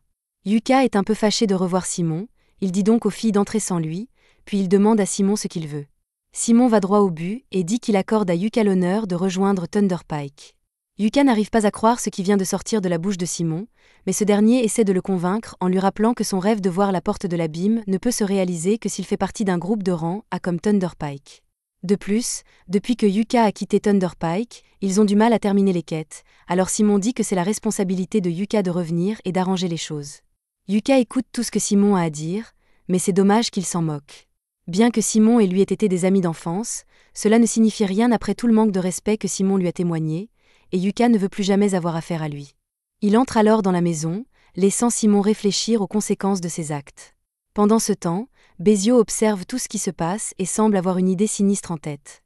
De retour à l'intérieur, Yuka retrouve les filles, qui lui demandent ce qui s'est passé avec le type à l'extérieur. Yuka explique qu'il s'agissait de Simon, le chef de son ancien groupe, et dès que Marina l'entend, elle s'inquiète car Yuka pourrait finir par rejoindre Thunderpike. Mais, comme Yuka l'a dit plus tôt, rien sur Terre ne l'amènera à retourner dans ce groupe de spectacle. Cela mis à part, ils doivent encore rapporter le succès de leur mission à la guilde, alors ils se rendent tous à la réception, et après, ils prendront un verre pour fêter l'événement. Le lendemain, Yuka convoque les filles pour leur parler d'une quête qu'elles ont reçue. Marina est déjà prête à partir, mais Yuka lui demande de s'asseoir d'abord et d'écouter au moins le contenu de la quête. Il leur dit que leur groupe a été spécifiquement demandé par Urti. Les filles sont surprises, car Urti est l'atelier le plus connu du pays. En fait, l'arc de Silk a été fabriqué à Urti, c'est donc un honneur d'être spécifiquement demandé par eux. Cependant, les filles se demandent toujours pourquoi Urti a choisi Clové parmi tous les groupes. Yuka explique qu'Urti lance un nouveau thème d'équipement pour les femmes, à la fois élégant et sûr, et qu'ils veulent que Marina, Silk et Rin conquièrent un donjon en portant les nouvelles tenues afin de promouvoir la marque. Marina n'arrive pas à croire qu'elles vont vraiment être des filles d'affiche pour une marque aussi importante que Urti, mais Silk et Rin sont déjà en train de se coiffer pour la mission. C'est une très bonne affaire puisqu'elles sont payées pour conquérir un donjon et garder l'armure après, alors elles disent à Yuka qu'elles acceptent l'offre, et le groupe se met en route pour le donjon Ion. Lorsque le jour de la quête arrive enfin, Yuka retrouve les filles à l'extérieur du donjon, et elles ont déjà revêtu leur nouvel équipement Urti. Yuka leur dit qu'elles sont toutes très jolies, et qu'en plus, l'équipement est très fonctionnel, donc il pense qu'il leur convient. Mais pour une raison quelconque, Rin semble être en colère contre lui, et il ne sait pas pourquoi. Le groupe entre dans le donjon, et Yuka explique que ce donjon est relativement vieux et n'a que 4 étages, mais qu'au fond, il y a une entrée vers un autre donjon, et c'est ce qu'ils vont nettoyer. Pour atteindre l'entrée principale du second donjon, Yuka dit qu'ils vont devoir prendre les escaliers, mais ces escaliers sont très longs. Alors Marina demande s'ils peuvent simplement descendre par le milieu avec une corde pour gagner du temps. Yuka lui répond qu'elle aurait normalement raison, et que des gens ont déjà essayé de le faire par le passé, mais que ce donjon a un champ de distorsion qui vous empêche d'aller ou que ce soit qui ne soit pas un chemin désigné. Il leur dit de faire attention à ne pas se faire prendre dans le champ, mais il remarque que Rin semble toujours contrarié, alors il lui demande s'il a fait quelque chose de mal. Rin ne dit rien, mais les autres savent pourquoi elle est contrariée, et ils disent à Yuka de regarder de plus près la tenue de Rin. Yuka regarde Rin, essayant de voir s'il y a quelque chose qui l'a manqué, et c'est alors qu'il remarque qu'elle a changé la couleur de son nœud de ruban en bleu au lieu de rouge aujourd'hui. Rin était contrarié qu'il ne l'ait pas complimenté à ce sujet, alors Yuka lui dit que ça lui va bien, et elle se sent beaucoup mieux. Ils descendent ensuite au 2e étage, et grâce à sa lanterne, Yuka repère un piège, alors il dit aux filles de rester en arrière pendant qu'il s'en occupe. Il sort un long bâton et avec, il tape sur le piège, faisant jaillir plusieurs dizaines de lances du sol, des murs et du plafond. Cela aurait été une façon désagréable de mourir, mais puisqu'il l'a déjà déclenché, il devrait pouvoir continuer à avancer en toute sécurité. Ils vont devoir se faufiler entre toutes les lances, alors tout en marchant, Yuka demande si quelqu'un a des problèmes. Heureusement, comme leur nouvelle armure est très ajustée, les filles n'ont aucun mal à passer à travers les lances. Une fois qu'elles ont avancé dans le couloir, Yuka sent quelque chose devant elle et avertit les filles de se préparer au combat. Le groupe tombe nez à nez avec un groupe d'orques, et à la seconde où Silk voit les orques, des années de haine générationnelle lui reviennent à l'esprit. Yuka sait que les orques sont les ennemis naturels des elfes, mais il demande à Silk de rester calme pour ne pas commettre d'erreur. Yuka prévoit de les frapper d'abord avec une puissante magie, puis Marina attaquera avec son épée, et Silk pourra apporter son soutien à l'arrière. Maintenant que tout le monde connaît le plan, Yuka lance ses sorts d'enchantement et Rin commence à lancer un sort de boule de feu. Une fois qu'elle a terminé, elle la lance sur les orques, les enflammant, et Yuka se joint à elle en lançant une boule de pierre. Alors que les orques tentent d'échapper à ces rochers, Silk en tue un dans le cou, et un autre est écrasé, si bien qu'il n'en reste plus que 2. Marina charge, et alors que les 2 derniers orques foncent, Yuka les frappe avec un sort de paralysie et de ralentissement, ce qui permet à Marina d'en couper un en 2, tandis que Silk tire dans le cou de l'autre. Marina achève le tout en coupant la tête de l'orque en deux. Maintenant que la bataille est terminée, Yuka s'approche des cadavres d'orques pour ramasser les pierres magiques et demande à Silk si elle s'est calmée. Silk s'excuse pour son emportement, mais elle ne peut s'empêcher d'être remplie de rage chaque fois qu'elle voit un orque. Yuka comprend qu'elle ne peut pas contrôler sa réaction face aux orques, car cela fait partie de la vie d'un elfe. À ce moment-là, Marina s'approche de Yuka et lui dit qu'elle vient de trouver quelque chose d'étrange sur le corps d'un des orques. Elle le lui tend, et après l'avoir inspecté, Yuka se rend compte qu'il s'agit d'un parchemin du mémorandum de révélation. C'est un artefact qui peut révéler des capacités cachées chez les personnes qui l'utilisent. Il est assez étrange qu'un orque de bas rang possède un tel objet, mais en l'état, il n'a pas beaucoup de valeur puisqu'il est très abîmé. Cependant, ce serait un gâchis de le vendre, alors Yuka dit qu'il va le réparer et laisser l'une des filles l'utiliser. Silk demande ce qui se passe si l'une d'entre elles utilise le parchemin, et Yuka explique qu'il débloque un talent caché. Par exemple, il peut vous permettre d'obtenir un deuxième emploi ou une nouvelle compétence. Si c'est ce que fait le parchemin d'Apocalypse, Rin et Silk suggèrent à Marina de l'utiliser lorsqu'il sera réparé, puisqu'elle n'a qu'un seul travail pour le moment. Marina hésite un peu à accepter car les mages à l'épée sont rares et elle n'est pas sûre d'avoir le potentiel pour en devenir un. Yuka pense que cela vaut la peine d'essayer, car même si elle n'obtient pas de second emploi, elle pourrait découvrir une sorte de capacité cachée. Juste à ce moment-là, un coffre apparaît en guise de récompense pour avoir vaincu les orques, et après l'avoir ouvert, ils continuent à marcher jusqu'à ce qu'ils arrivent à la salle de repos entre les étages. La récompense qu'ils ont reçue du coffre est un sac magique, et Rin est folle de joie car tout le monde a dit qu'elle pouvait l'avoir. Surtout parce que les sacs magiques sont plus utiles pour les personnes qui ont un rôle de soutien. S'ils parviennent à en trouver un autre à un moment donné, Yuka pense qu'il serait préférable que Silk l'ait, car cela lui permettrait de stocker plus de flèches. Une fois la pause terminée, ils se lèvent tous, mais avant de continuer, Yuka veut faire le point sur les pertes et les gains de l'équipe. Yuka a utilisé un de ses parchemins, mais son niveau de mana est encore correct, et Marina se sent parfaitement bien. Silk a utilisé 5 flèches lors du combat contre les orques, mais il lui en reste 20. Quant à Rin, elle est prête à continuer. Comme tout le monde est encore en bonne condition, ils descendent au 3e étage, et Yuka prévient tout le monde de rester vigilant, car même si cet étage n'a pas de boss, ils doivent être prêts au cas où ils se feraient attaquer. Il y avait auparavant une porte menant au donjon principal, la ville abandonnée, mais il y a environ 10 ans, la porte a disparu, et n'importe qui peut maintenant entrer. D'après ce que Yuka sait, les Shadow Stalkers sont censés ressembler à des mannequins noirs aux yeux brillants, mais ils n'ont pas été vus depuis des années, alors il n'y a aucune chance qu'ils en rencontrent un ici. Cependant, il y a un mannequin noir aux yeux brillants qui les regarde d'un air menaçant depuis le 3e étage, alors Marina leur demande s'ils devraient s'en inquiéter. Cette chose est sans aucun doute un Shadow Stalker, et Yuka pense qu'il est incroyable qu'ils envoient un ici, alors il s'assure que l'enregistreur le voit bien. Le Shadow Stalker a l'air effrayant, mais ils n'ont pas à s'inquiéter pour l'instant, car il se trouve au 3e étage, et il n'y a aucune chance qu'il puisse traverser le champ de distorsion. Cependant, le traqueur d'ombre saute en bas et traverse le champ de distorsion comme si de rien n'était, ce qui signifie qu'ils sont peut-être dans le pétrin. Yuka demande à tout le monde de se préparer à se battre et sort un parchemin d'enchantements multiples pour renforcer les filles autant que possible. Mais même avec tous les enchantements, lorsque le Shadow Stalker lance sa première attaque, il élimine Marina en un seul coup. Rin se précipite aux côtés de Marina pour la soigner tandis que Silk la couvre, mais Yuka n'arrive toujours pas à croire que l'ombre a réussi à briser sa barrière multi-enchantement aussi facilement. L'ombre prépare une nouvelle attaque, Yuka charge donc en avant et lance une barrière de protection sur lui-même, mais l'attaque de l'ombre la brise facilement. Yuka en conclut que l'attaque de l'ombre doit être spécialement conçue pour détruire les barrières. Il change donc de tactique et lance Blink Shadow sur lui-même afin d'éviter d'être touché et de s'approcher furtivement de l'ombre pour la tuer. Cependant, avant qu'il ne puisse frapper, l'ombre se retourne et frappe Yuka d'une malédiction de magie noire qui l'immobilise, de sorte qu'il n'y a peut-être aucun moyen de la vaincre. L'ombre lance ensuite un autre sort, mais Rin parvient à le bloquer avec un bouclier sacré, tandis que Silk contre-attaque avec ses lianes de dryade. Pendant que l'ombre est occupée, Rin tente de soigner Yuka comme elle l'a fait avec Marina, mais à sa grande horreur, elle découvre que Yuka ne respire plus. Au même moment, l'ombre taillade Silk dans le dos, et Marina parvient à la chasser, mais elle se déplace beaucoup trop vite pour qu'elle puisse la toucher, alors Rin décide d'utiliser un sort de grande portée pour la battre. Elle lance pluie de glaçons et vise l'ombre, mais celle-ci disparaît et frappe Marina et Rin dans le dos. Toutes les filles ont été gravement blessées, mais l'ombre n'est pas encore à terre, car elle lance des dizaines de canons à éclipse et les tire directement sur les filles. Cela aurait pu être leur fin, mais à la dernière seconde, Yuka revient et projette un bouclier de lumière sur elle. Il recouvre le sol d'un millier de sorts de déplacement afin que l'ombre ne puisse pas s'enfuir, puis il commence à spammer tous les effets de debuff qu'il peut lancer pour l'affaiblir, tout en lançant des buffs sur les filles pour les guérir. Maintenant que les filles sont de nouveau en état de se battre, Silk emprisonne l'ombre dans ses lianes, ce qui donne à Rin le temps de lancer son sort de mort-vivante pour effacer l'ombre.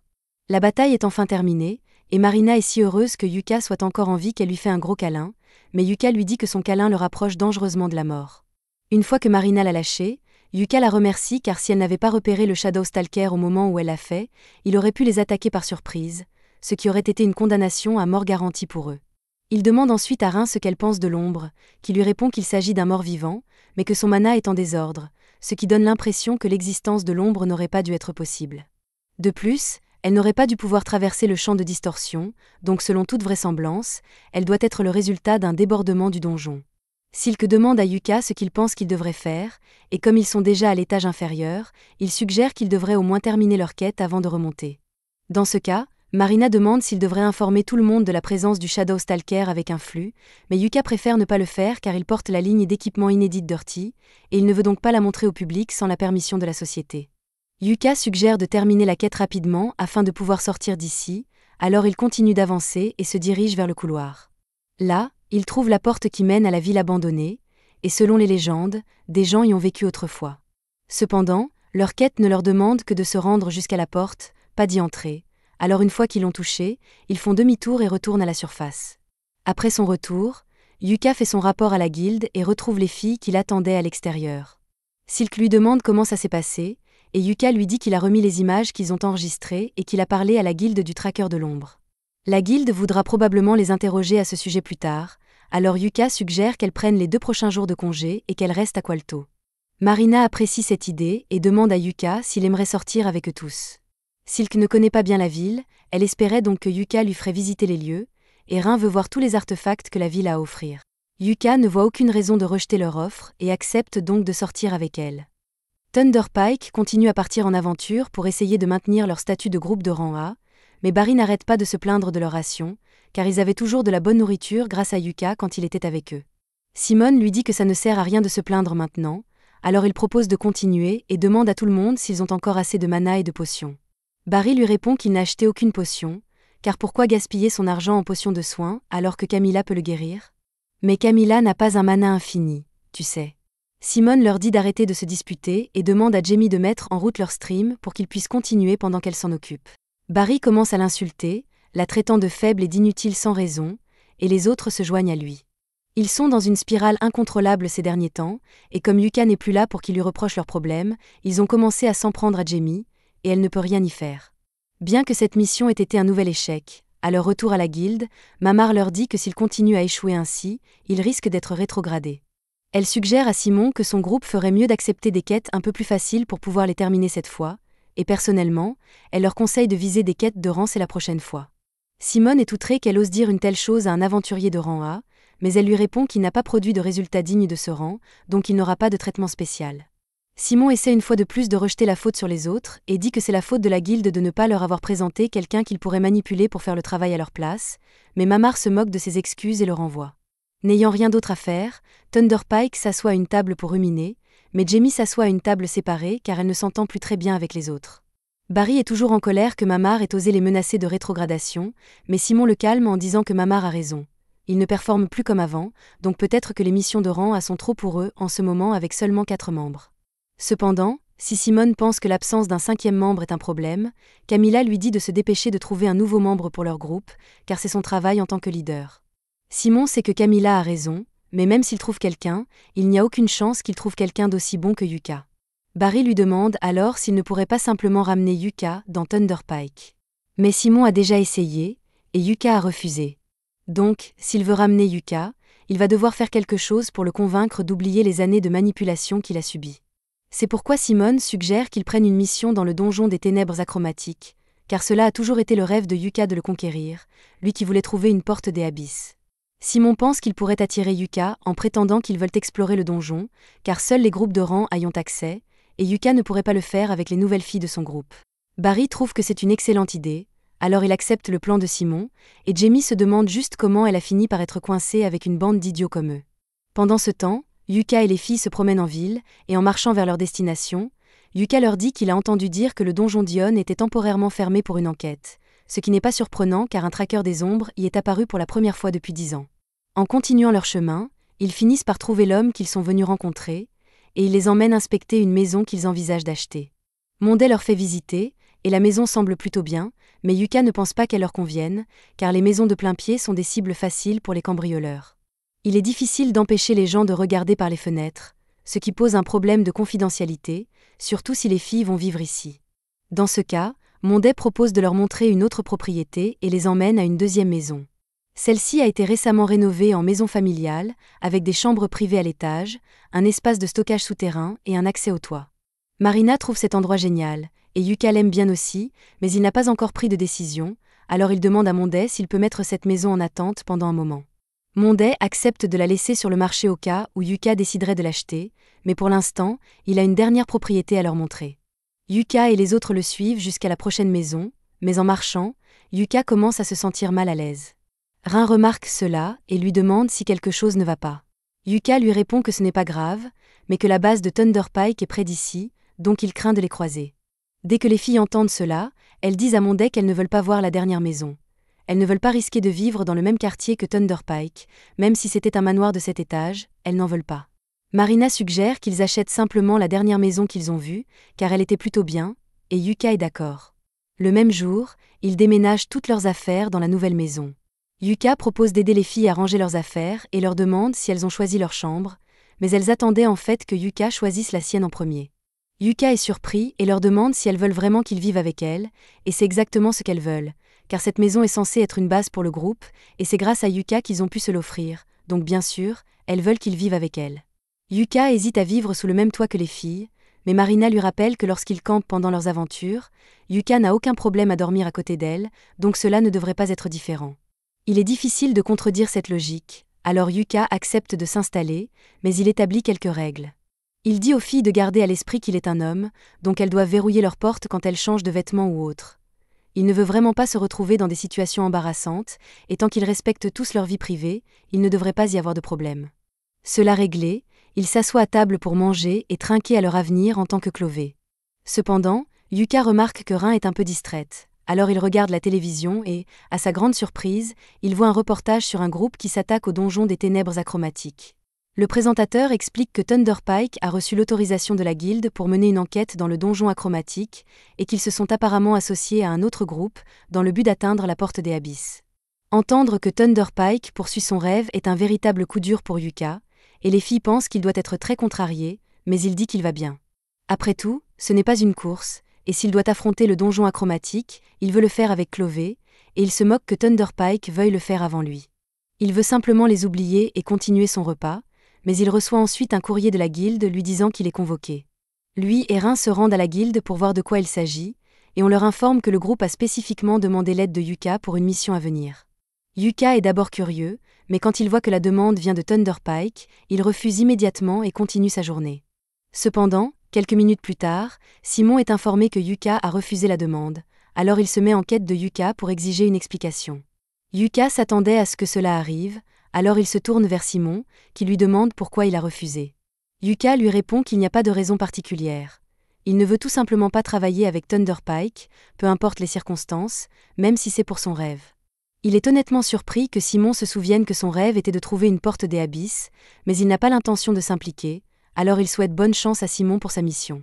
Simon essaie de culpabiliser Yuka en disant qu'il a déjà commencé à préparer la mission en comptant sur sa participation, mais ça, c'est le problème de Simon.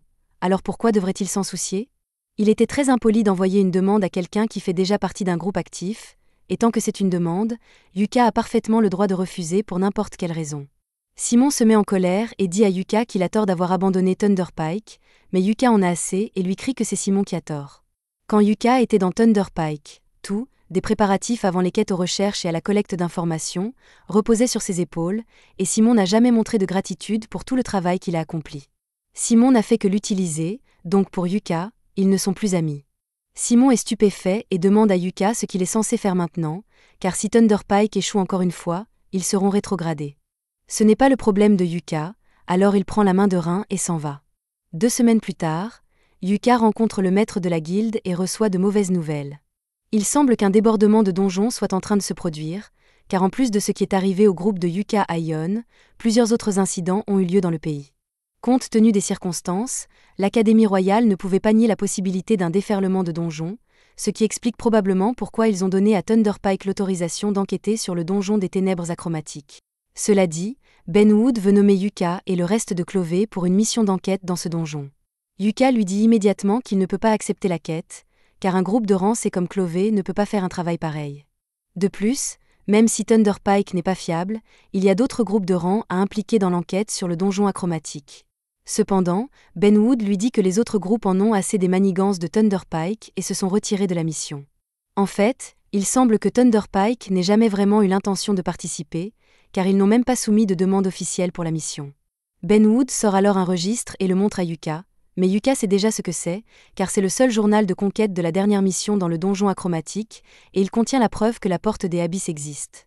C'est exactement pourquoi Ben Wood veut que Yuka mène l'enquête, parce qu'il est passionné par la porte des abysses, et que si c'est lui, ses rapports seront entièrement fiables.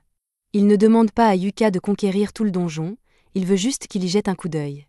Mais pour cela, Yuka devrait se frayer un chemin à travers le donjon, et il pense que ce serait trop risqué. Ben Wood comprend ses inquiétudes, c'est pourquoi il est prêt à donner ceci à Yuka pour la quête.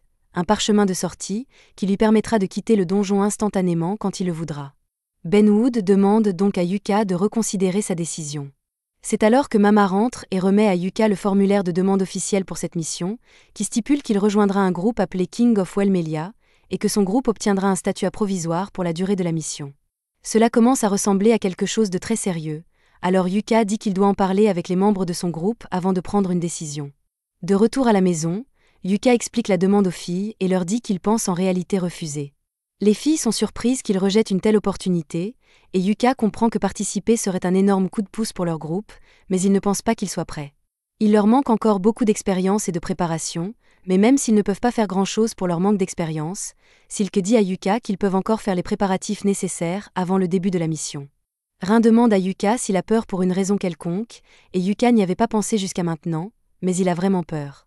Il craint de perdre les filles s'ils entreprennent une mission aussi dangereuse, car c'est la dernière chose qu'il souhaite.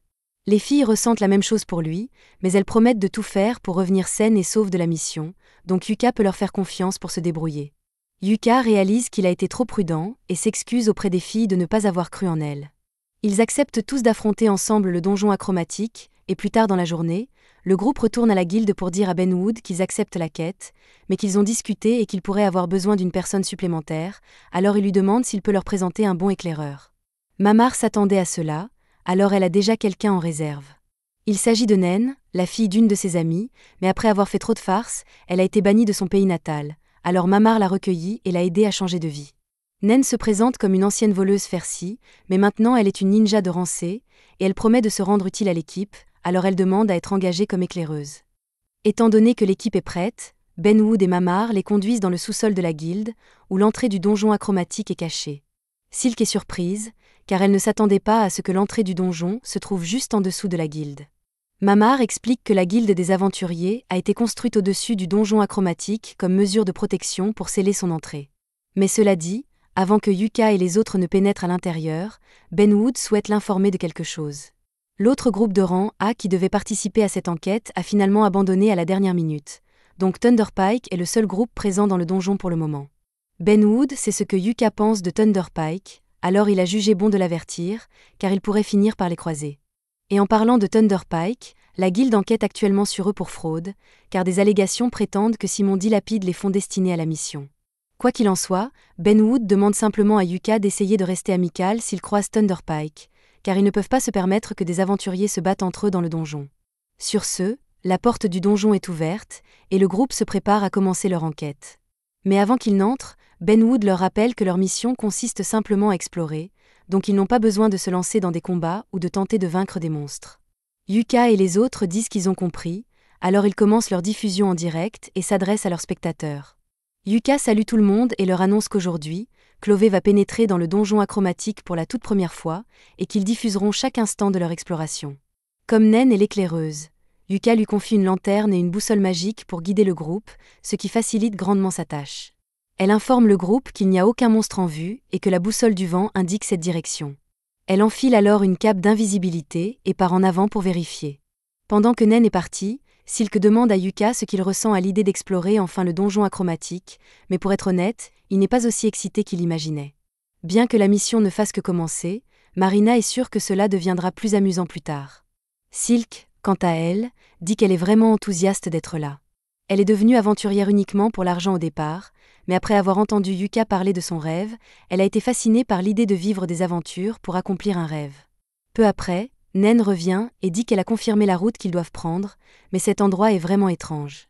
La route dont parle Nen est une porte flottant au milieu d'une forêt, alors Yuka et les autres la traversent et s'enfoncent plus profondément dans le donjon. En marchant, Yuka mentionne qu'il a entendu que Thunderpike est entré dans le donjon il y a 2 semaines et qu'ils sont actuellement au 8e étage, donc il y a peu de chances qu'ils se croisent pour le moment. Yuka rappelle aux filles que leur objectif est simplement de vérifier s'il y a quelque chose d'anormal dans le donjon, pas de le conquérir, donc il serait préférable d'éviter tout combat si possible. Cependant, ils trouvent bientôt leur chemin bloqué par un étrange monstre poisson, et il n'y a aucun moyen de l'éviter, donc il semble qu'ils vont devoir se battre après tout. Yuka n'a jamais vu une créature comme celle-ci auparavant, alors il ne prend aucun risque et commence à élaborer une stratégie d'attaque. Il demande à Rin de préparer un sort de feu compact et à Silk de tirer des flèches sur la tête du monstre. Quant à Marina, il veut qu'elle utilise ceci. Elle attaque normalement avec une épée, mais Yuka veut en finir avec le monstre le plus rapidement possible, donc l'arbalète est la meilleure option. Marina est un peu déçue, car elle espérait utiliser son épée après avoir obtenu un nouveau métier de samouraï, mais une arbalète, c'est cool aussi. Maintenant que tout le monde a compris le plan, Yuka donne tout et commence à lancer son sort de missile prismatique. Juste au moment où le monstre commence à charger, il le frappe, suivi d'un carreau d'arbalète de Marina, qui perce un trou dans sa poitrine. Rin lance ensuite son sort de flamme directement dans le trou dans la poitrine du monstre, le faisant brûler de l'intérieur, et Silk achève le monstre avec quelques flèches dans la tête. Nen est impressionné par la rapidité avec laquelle ils ont réussi à vaincre le monstre, et maintenant qu'il est vaincu, l'équipe peut se diriger vers la salle sûre. Une fois arrivé dans la salle sûre, Yuka propose de faire une pause et coupe le stream. Il demande à chacun de faire le bilan des pertes, mais à part les flèches utilisées pour combattre le monstre, tout le monde est encore bien équipé. Yuka est content d'entendre que tout le monde est en bonne forme, donc il ne reste plus qu'une chose à régler, le coffre au trésor. Ils vont évidemment l'ouvrir, mais Yuka se demande s'il devrait le faire en direct ou non. Silk fait remarquer que s'il y a un butin précieux dans ce coffre, les gens pourraient être mécontents qu'un groupe de rangs sait comme le leur l'obtienne. Elle a raison, donc Yuka décide qu'il devrait ouvrir le coffre hors caméra et donne à Nen le feu vert pour crocheter la serrure. Elle s'exécute, et en crochetant la serrure, elle découvre qu'il y a un piège intégré, mais ce n'est pas un problème car elle est assez habile pour l'éviter. Nen finit par ouvrir le coffre, et ils sont tous émerveillés de voir qu'il est rempli de magnifiques gemmes. Yuka demande à Silk de garder les bijoux et l'or pour le moment. Elle commence à les ranger dans son sac magique, et une fois terminée, Yuka regarde à l'intérieur pour voir s'il y a des artefacts. Il ne sait pas pourquoi ils ont laissé des gemmes dans le coffre, mais Yuka trouve un anneau magique qui semble très prometteur, ainsi qu'une sorte de cube. Il est un peu confus, car son analyse ne lui a donné aucune information sur l'artefact, mais c'est parce que l'artefact n'a pas encore d'attribut. Cela semble intéressant, donc Yuka prévoit de signaler son existence à Benwood avant de l'utiliser. Quant à l'anneau, il pense qu'il serait parfait pour Rin, car c'est un artefact qui maintient son utilisateur calme, et il fonctionne déjà clairement, car elle n'a que légèrement paniqué lorsque Yuka s'est mis à genoux pour lui passer l'anneau au doigt. Ils continuent leur progression dans le donjon, et peu après, Nen parvient à localiser l'escalier menant au 2e étage. Yuka lui dit qu'elle fait un excellent travail en tant qu'éclaireuse, mais Nen lui répond que c'est grâce à la boussole du vent qu'il lui a prêtée. Elle lui permet de trouver l'escalier en suivant les courants d'air dans le donjon. Yuka est un peu surpris, car il pensait que tout le monde utilisait des artefacts similaires pour traverser le donjon, mais il en a tellement que cela lui semble normal. Une fois arrivés dans la salle sur du 2e étage, Yuka demande à chacun de mentionner les choses étranges qu'ils ont remarquées jusqu'à présent. Silk mentionne que le paysage semble avoir changé à certains endroits, puis il y a cette créature à tête de requin, mais le plus intriguant est le fait qu'ils aient trouvé un coffre au trésor dans la salle sur du 1er étage. Cela n'a aucun sens pour lui, car les coffres au trésor se trouvent généralement dans les étages plus profonds, et la valeur des objets trouvés dans le coffre est proportionnelle à la dangerosité de l'étage. Donc, le fait qu'ils aient trouvé toutes ces gemmes ainsi que 2 artefacts précieux ne colle pas. Tout cela est plus que suffisant pour justifier des soupçons, et par précaution, ils ne devraient probablement pas risquer d'aller trop loin pour le moment, donc Yuka suggère qu'ils devraient rentrer pour aujourd'hui. Cette mission est un grand succès, car ils ont réussi à enquêter sur pas mal de choses, trouver des artefacts intéressants, et n'ont subi aucune perte. Malheureusement, la bonne humeur de Yuka est gâchée car il finit par croiser Thunderpike. Oui, Il espérait vraiment ne plus jamais avoir à les voir, et il est clair qu'ils n'ont pas changé d'un iota, car Simon, Barry et Camilla commencent tous à le réprimander pour son ingratitude, tandis que Jamie reste à l'arrière et essaie de ne pas s'impliquer dans les caprices de ses coéquipiers. Simon s'approche alors de Yuka et dit que puisque Chloé est ici, il va être gentil et former une alliance avec eux, donc il exige que Yuka lui remette toutes les données et le butin précieux qu'il a obtenu pendant son expédition. Yuka ne peut pas croire l'audace de Simon de penser qu'il accepterait une telle chose, mais Barry lui fait remarquer avec suffisance que le groupe de Yuka est de rang C, donc il est naturel qu'il s'allie à un groupe de rang A, et Yuka devrait être reconnaissant qu'il lui propose même cela. Le stream est toujours en cours, donc tous les spectateurs de Yuka le voient se disputer avec Simon, et ils sentent déjà que quelque chose d'intéressant est sur le point de se produire. Simon continue de débiter ses absurdités et exige également que Yuka lui donne tout le crédit pour les informations qu'il a recueillies. Yuka en a assez d'écouter les stupidités de Simon, mais avant qu'il ne puisse dire quoi que ce soit, Silk le devance. Elle traite Simon d'éhonté pour essayer de profiter des autres, mais Simon, Barry et Camilla sont discriminatoires envers les elfes noirs, donc ils la traitent de sauvageonne suivante du dieu sombre et disent qu'une sauvage comme elle n'a pas le droit de parler en leur présence. C'en est trop pour Yuka, car ils peuvent le manquer de respect autant qu'ils veulent, mais s'ils insultent un membre de sa précieuse famille, alors quelqu'un va mourir aujourd'hui. Simon essaie de minimiser le racisme flagrant de lui et des autres, mais Yuka est très sérieux dans sa menace, et il leur dit qu'il préférerait mourir que de travailler à nouveau avec eux. Il ne veut pas passer une seconde de plus près de Simon, donc il dit à tout le monde dans Chloé qu'ils partent. Sur ces mots, ils s'en vont, laissant les trois narcissistes furieux, et Jamie très mal à l'aise. Et rappelez-vous, tout cela a été capté sur le stream de Yuka, donc beaucoup de gens viennent de voir Thunder Pike se comporter de manière ouvertement raciste, et il ne faudra pas longtemps avant qu'il ne soit annulé. 2 jours plus tard, Thunder Pike est convoqué à une réunion avec Ben Wood, qui leur annonce que plusieurs plaintes ont été déposées contre eux ces derniers jours. Une de leurs sponsors, alléguant que Thunder Pike détourne les fonds qui leur ont été alloués pour la mission. 2 plaintes pour droit civil du Conseil des Elfes et de Welmelia, pour avoir été ouvertement raciste envers Silk, et une plainte du siège de la guilde. Ben Wood demande à Simon s'il a quelque chose à dire pour sa défense, mais malheureusement, le bon sens était en pénurie à la naissance de Simon, donc il dit qu'il n'a rien fait de mal. Selon lui, c'est Chloé qui a eu tort de permettre à leur sauvageonne d'elfe noir de lui parler ainsi, mais avant même qu'il ne termine sa phrase, Simon reçoit un coup de poing bien mérité en plein visage. Ben Wood est furieux que Simon soit si peu repentant, mais Simon ne comprend pas pourquoi Ben Wood en fait tout un plat pour une simple sauvageonne d'elfe. Ben Wood lance un poignard près du visage de Simon pour le faire taire, et comme Simon est clairement trop ignorant pour comprendre par lui-même, Ben Wood lui explique. Un groupe de rang reconnu par le royaume de Welmelia vient d'être vu en train d'être ouvertement raciste envers une elfe noire, et cela a entaché la dignité du royaume. Simon pense que Ben Wood exagère pour une simple dispute entre aventuriers, mais Ben Wood l'attrape par le cou et lui dit que sa petite dispute pourrait finir par endommager les relations du royaume avec les elfes. Voici ce qui va se passer. Ben Wood veut que Simon et les autres fassent un stream d'excuses immédiatement, et il ferait mieux de se préparer à perdre sa licence d'aventurier, voire à être exilé du royaume. Simon commence à réaliser à quel point la situation est sérieuse, donc il essaie de négocier en disant qu'il n'y aura personne pour terminer l'enquête sur le donjon achromatique si Ben Wood les exile, mais Ben Wood lui répond qu'il se portera très bien sans eux. Contrairement à Thunder Pike, Chloé a prouvé qu'ils étaient capables de se débrouiller seuls et de travailler ensemble dans des situations dangereuses, et pendant la mission, ils ont été provisoirement promus au rang A. Simon est sans voix en réalisant que Chloé est maintenant de rang A. Ben Wood ne veut pas perdre plus de temps à parler à Simon, donc il lui dit de sortir de son bureau et de commencer à travailler sur ce stream d'excuses. Simon ne peut pas croire que cela lui arrive, et il n'a aucune intention de s'excuser pour ce qu'il a fait, car il ne pense pas avoir fait quoi que ce soit de mal. Au lieu de cela, il blâme Yuka, car tout cela est arrivé à cause de son stream, donc il veut se venger. C'est alors que quelqu'un appelle Simon depuis un coin et lui dit qu'il a un plan pour le remettre sur le tout en se vengeant de Yuka et de Chloé, et Simon semble intéressé par ce qu'il a à dire. Le lendemain, Marina rencontre Yuka parce qu'elle a compris quelque chose à propos de l'artefact pour bébé qu'ils ont trouvé. Elle sait ce qu'il faut faire, mais elle a besoin de l'aide de Yuka pour que ça marche, alors elle lui dit de la tenir en pensant à elle, et pendant qu'il fait ça, la boîte noire se transforme en sabre de samouraï noir. Yuka est stupéfait, car même lui ne savait pas que c'était possible. Il demande donc à Marina de lui expliquer comment cela fonctionne, mais elle lui répond que c'est un secret. Quelques jours plus tard, Ben Wood rencontre Chloé alors qu'il s'apprête à pénétrer à nouveau dans l'Achromatic Darkness. Il leur rappelle qu'ils n'ont pas besoin d'essayer d'accomplir quoi que ce soit, puisque les informations qu'ils ont ramenées lors de leur première expédition étaient plus que suffisantes. Yuka lui assure qu'ils seront prudents et que si quelque chose tourne mal, il utilisera le parchemin de sortie pour s'enfuir immédiatement. Ils commencent leur diffusion en direct et annoncent à tous les téléspectateurs qu'ils vont effectuer leur 2e expédition dans l'Achromatic Darkness aujourd'hui, et que leur objectif est d'atteindre l'escalier du 3e étage tout en cherchant des choses étranges. Jusqu'à présent, l'expédition s'est déroulée sans encombre puisque le groupe est parvenu à atteindre l'escalier du premier étage sans trop de difficultés. Mais alors qu'elle monte au deuxième étage, elle découvre une chose à laquelle aucune d'entre elles ne s'attendait, un grand champ ouvert.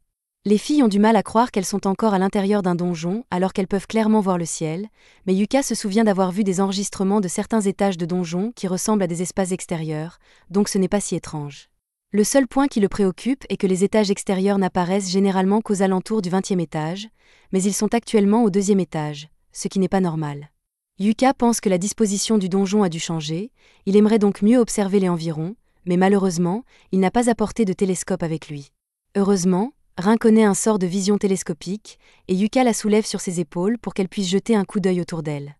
Rin regarde au loin, et au début, elle ne voit rien, puis elle aperçoit une petite maison de l'autre côté du champ. Puisque c'est la seule chose qu'ils ont repérée dans ce champ, Yuka et les autres commencent à se diriger vers la maison, mais pendant qu'ils marchent, Silk lui demande si c'est normal qu'il y ait des maisons dans un donjon. Yuka sait qu'on trouve souvent des ruines dans les donjons, mais c'est la première fois qu'il rencontre une maison entière, alors il ne sait pas trop à quoi s'attendre. Et le fait qu'il y ait un soleil ne fait qu'ajouter à son inquiétude, car s'il fait jour, cela signifie qu'il fera nuit à un moment ou à un autre, et son instinct lui dit qu'ils ne veulent pas être ici quand la nuit tombera. Le groupe arrive bientôt à la maison, et maintenant qu'il la regarde de plus près, elle semble avoir été construite récemment, ce qui soulève la question de savoir qui construirait une maison dans un donjon. C'est alors qu'une vieille femme sort de la maison et dit qu'elle est ravie d'avoir de la visite, et elle les invite tous à l'intérieur pour prendre du thé et de la tarte. Yuka est immédiatement mis sur les nerfs, car il est impossible qu'une vieille dame puisse survivre seule dans un donjon. Il ne sait peut-être pas ce qui se passe, mais il sait qu'il ne veut pas y participer. Marina demande à la vieille dame qui elle est et pourquoi elle se trouve dans le donjon. La dame lui répond qu'elle lui expliquera, mais d'abord, elle les invite tous à entrer à l'intérieur et à se reposer un peu. Yuka sait reconnaître un piège quand il en voit un, alors il lui dit qu'ils ne s'approcheront pas de cette maison, et voyant que Yuka ne tombera pas dans le piège, la vieille dame révèle sa vraie forme. Le ciel s'assombrit soudain, et la maison commence à s'agrandir sous leurs yeux. La vieille dame est devenue une belle jeune femme, et elle est un peu déçue que Yuka ne soit pas entré dans sa maison, mais elle est aussi impressionnée qu'il ait instinctivement su que c'était une mauvaise idée. Yuka n'était pas sûr avant, mais maintenant il sait exactement ce qui se passe et à qui il a affaire. Cette femme est Dame Perséphone, la déesse qui inverse la vie et la mort. Perséphone est encore plus impressionnée que Yuka la connaisse, mais s'il sait qui elle est, alors il doit savoir qu'il n'a aucune chance de gagner contre elle, et elle va donc l'obliger à la divertir pour le reste de l'éternité. Yuka est bien conscient qu'ils ne peuvent pas gagner un combat contre Perséphone, mais il connaît une astuce qui pourrait leur permettre de s'en sortir vivant, alors il s'agenouille et dit qu'il aimerait rencontrer Perséphone à nouveau quand son temps sur ce monde prendra fin. Ce devait être le code secret, car Perséphone n'a soudain plus l'intention de les capturer, mais elle dit à Yuka qu'elle n'oubliera pas sa promesse et lui jette une malédiction. Des lettres noires apparaissent soudainement sur le visage de Yuka, et il ressent une immense douleur, mais il n'a pas le temps de s'en inquiéter car ils doivent tous retourner à l'escalier immédiatement. Il lance des enchantements physiques sur chacun d'entre eux pour qu'ils puissent courir plus vite, et pendant qu'ils courent, il dit aux autres que la femme là-bas était Dame Perséphone, ce qui signifie que cet endroit doit être le pays de la mort, et que quoi qu'il arrive, ils ne doivent pas se laisser rattraper par les ténèbres. Ils reviennent à temps à l'escalier, mais le fait d'être resté si longtemps dans le pays de la mort a drainé une grande partie du mana de Yuka, qui ne peut donc pas utiliser de magie de récupération. Les filles remarquent alors la marque sur le visage de Yuka, elles lui tendent un miroir et il reconnaît qu'il s'agit de la marque de Perséphone. Rin aimerait l'aider à s'en débarrasser, mais elle n'est pas assez forte pour le faire. Yuka devra donc se rendre dans un temple à leur retour en ville, mais pour l'instant, ils font une pause pour manger et discuter de ce qui vient de se passer. Yuka raconte aux autres qu'il a lu des histoires sur l'époque où un aventurier nommé Ramazerka s'est aventuré dans le champ de gris. C'est ainsi qu'il a appris l'existence de la phrase qui a permis à Perséphone de les laisser partir, mais il n'est pas sûr de savoir comment elle a fonctionné ni quelles en seraient les conséquences. Comme les autres l'ont sans doute deviné, il s'agit d'un tout autre royaume, où le cycle de la vie et de la mort se répète à l'infini sous le règne de Dame Perséphone. Yuka s'est toujours demandé si une porte des abysses reliait vraiment les mondes entre eux, et il semble qu'il ait enfin sa réponse. Il pense que le donjon achromatique recrée des versions des mondes auxquels il est relié, mais même si c'est le cas, ils ne sont qu'au 2e étage, donc quelque chose comme ça ne devrait pas se produire ici. Yuka réfléchit un instant et se rend compte qu'ils ne sont peut-être pas au 2e étage. Il se souvient avoir lu que l'avant-garde avait déjà conquis quelque chose de similaire à cet étage, ce qui signifie qu'il doit s'agir du 30e étage. Cela signifie que les escaliers les transportent à des étages aléatoires du donjon. Si les étages du donjon sont vraiment sautés d'une manière ou d'une autre, on ne sait pas ce qui pourrait se passer, alors Yuka pense que ce serait une bonne idée d'utiliser le parchemin de sortie pour partir immédiatement. Mais Silk lui dit d'attendre, Son mana est encore épuisé par sa rencontre avec Perséphone, et utiliser le parchemin maintenant serait trop contraignant. Les filles suggèrent qu'ils devraient rester dans la pièce sécurisée un peu plus longtemps, au moins jusqu'à ce qu'ils aient tous récupéré, et puisque c'est ce qu'ils veulent, Yuka est d'accord. Ils s'endorment tous, mais lorsque Yuka ouvre les yeux, il se retrouve ligoté et Simon se tient au-dessus de lui. Il se demande pourquoi Simone est ici, mais Simon lui répond qu'il a simplement suivi Yuka et les autres jusqu'ici. Yuka demande ce qu'il veut, mais Simon lui dit de se calmer, à moins qu'il ne soit d'accord pour que les filles soient blessées. Camilla ne leur a jeté qu'un sort de sommeil pour l'instant, donc elles vont bien, mais elles ont reçu un collier d'esclave de quelqu'un qui en veut beaucoup à Yuka, et tant que Rin le portera, elle sera forcée d'obéir à tous les ordres de Simon, même si c'est pour tuer ses amis. Yuka dit à Simon que s'il fait cela, il sera considéré comme un criminel, mais Simon est déjà sur le point d'être exilé du royaume, c'est donc un perdant qui n'a plus rien à perdre. Cela dit, Simon est prêt à laisser partir les filles, mais seulement si Yuka fait quelque chose pour lui en échange. Il sort une déclaration et demande à Yuka de la signer pour prouver qu'il reconnaît que tout ce qui y est écrit est vrai. La déclaration dit que tous les commentaires racistes sur les elfes ont été lancés par Clové, que Thunderpike n'a rien fait de mal, et que tout le hentai de fourrure sur l'ordinateur de Simon est l'œuvre de Yuka.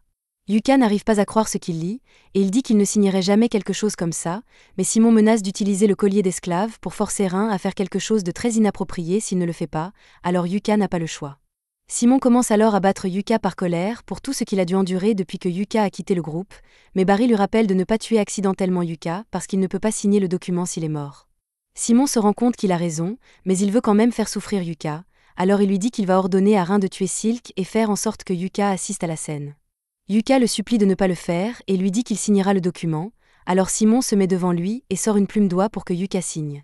Jamie est à l'arrière, se sentant coupable de ce que font ses coéquipiers, mais elle n'a pas le droit à l'erreur après avoir laissé les choses aller aussi loin.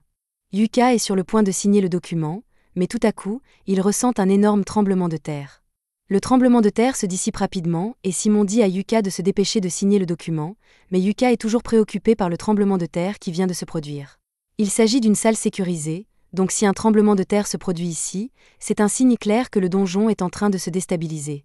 Simon pense que Yuka invente des choses pour gagner du temps, mais quelques secondes plus tard, le sol s'effondre sous ses pieds, entraînant Simon, Barry et Camilla dans un gouffre. Le reste du sol va bientôt céder, alors Yuka tente de réveiller les filles pour qu'elles ne meurent pas de la chute, mais elles sont toujours dans les vapes. Yuka essaie de sortir le parchemin de sortie pour qu'elle puisse s'échapper immédiatement du donjon, mais Simon a dû prendre son sac magique pendant qu'il dormait, et il n'a donc plus aucun de ses artefacts. Le sol cède bientôt complètement, et Yuka et les autres tombent à la renverse, mais heureusement, au milieu de la chute, Jamie lance un sort de chute de plume qui leur permet d'atterrir sains et saufs, à l'exception de Simon, Camilla et Barry. Ces derniers sont gravement blessés, et ils méritent toute la douleur qu'ils ressentent. Simon crie à Jamie d'avoir aidé Yuka au lieu de lui, mais ils ont de plus gros problèmes à régler car une tonne d'or les a encerclés et ils n'ont aucun moyen de s'en sortir. Jamie court vers Simon et s'empare du sac magique de Yuka pour le lui rendre, et une fois qu'il a récupéré son sac, il sort le parchemin du sanctuaire pour jeter une barrière pendant que Jamie annule le sort de sommeil que Camilla a jeté sur les filles. Une fois les filles réveillées, Rin prend la relève pour donner à Yuka le temps d'utiliser le parchemin de sortie et de les faire tous sortir d'ici, même Thunderpike. Jamie lui demande s'il est sûr de lui, car il a tout à fait le droit de les laisser mourir, elle et le reste de Thunderpike, mais même si ce qu'ils ont fait est vraiment maléfique, Yuka ne veut pas les laisser mourir dans un donjon. Malheureusement, Yuka a sous-estimé le manque de vision de Simon, car pendant que Rin maintenait la barrière, il a décidé de la prendre en otage. En conséquence, la barrière s'effondre et les autres sont obligés de se battre contre les orques pour les éloigner. Yuka veut aider, mais il ne peut rien faire tant qu'il est bloqué dans l'état d'activation du parchemin, si bien que Simon risque de tuer Rin. Heureusement, Jamie se précipite derrière Simon et l'envoie au sol pour sauver Rin. Le parchemin est sur le point d'être activé, et Yuka crie à Jamie de venir à ses côtés pour qu'elle puisse se téléporter avec eux, mais avant qu'elle ne puisse bouger, Simon donne un coup de coude à Jamie et commence à se diriger vers le cercle de téléportation. Barry et Camilla le supplient de les porter jusqu'au cercle parce qu'ils ne peuvent pas bouger, mais Simon n'en a plus rien à faire d'eux, alors il n'a pas de problème à les laisser derrière lui.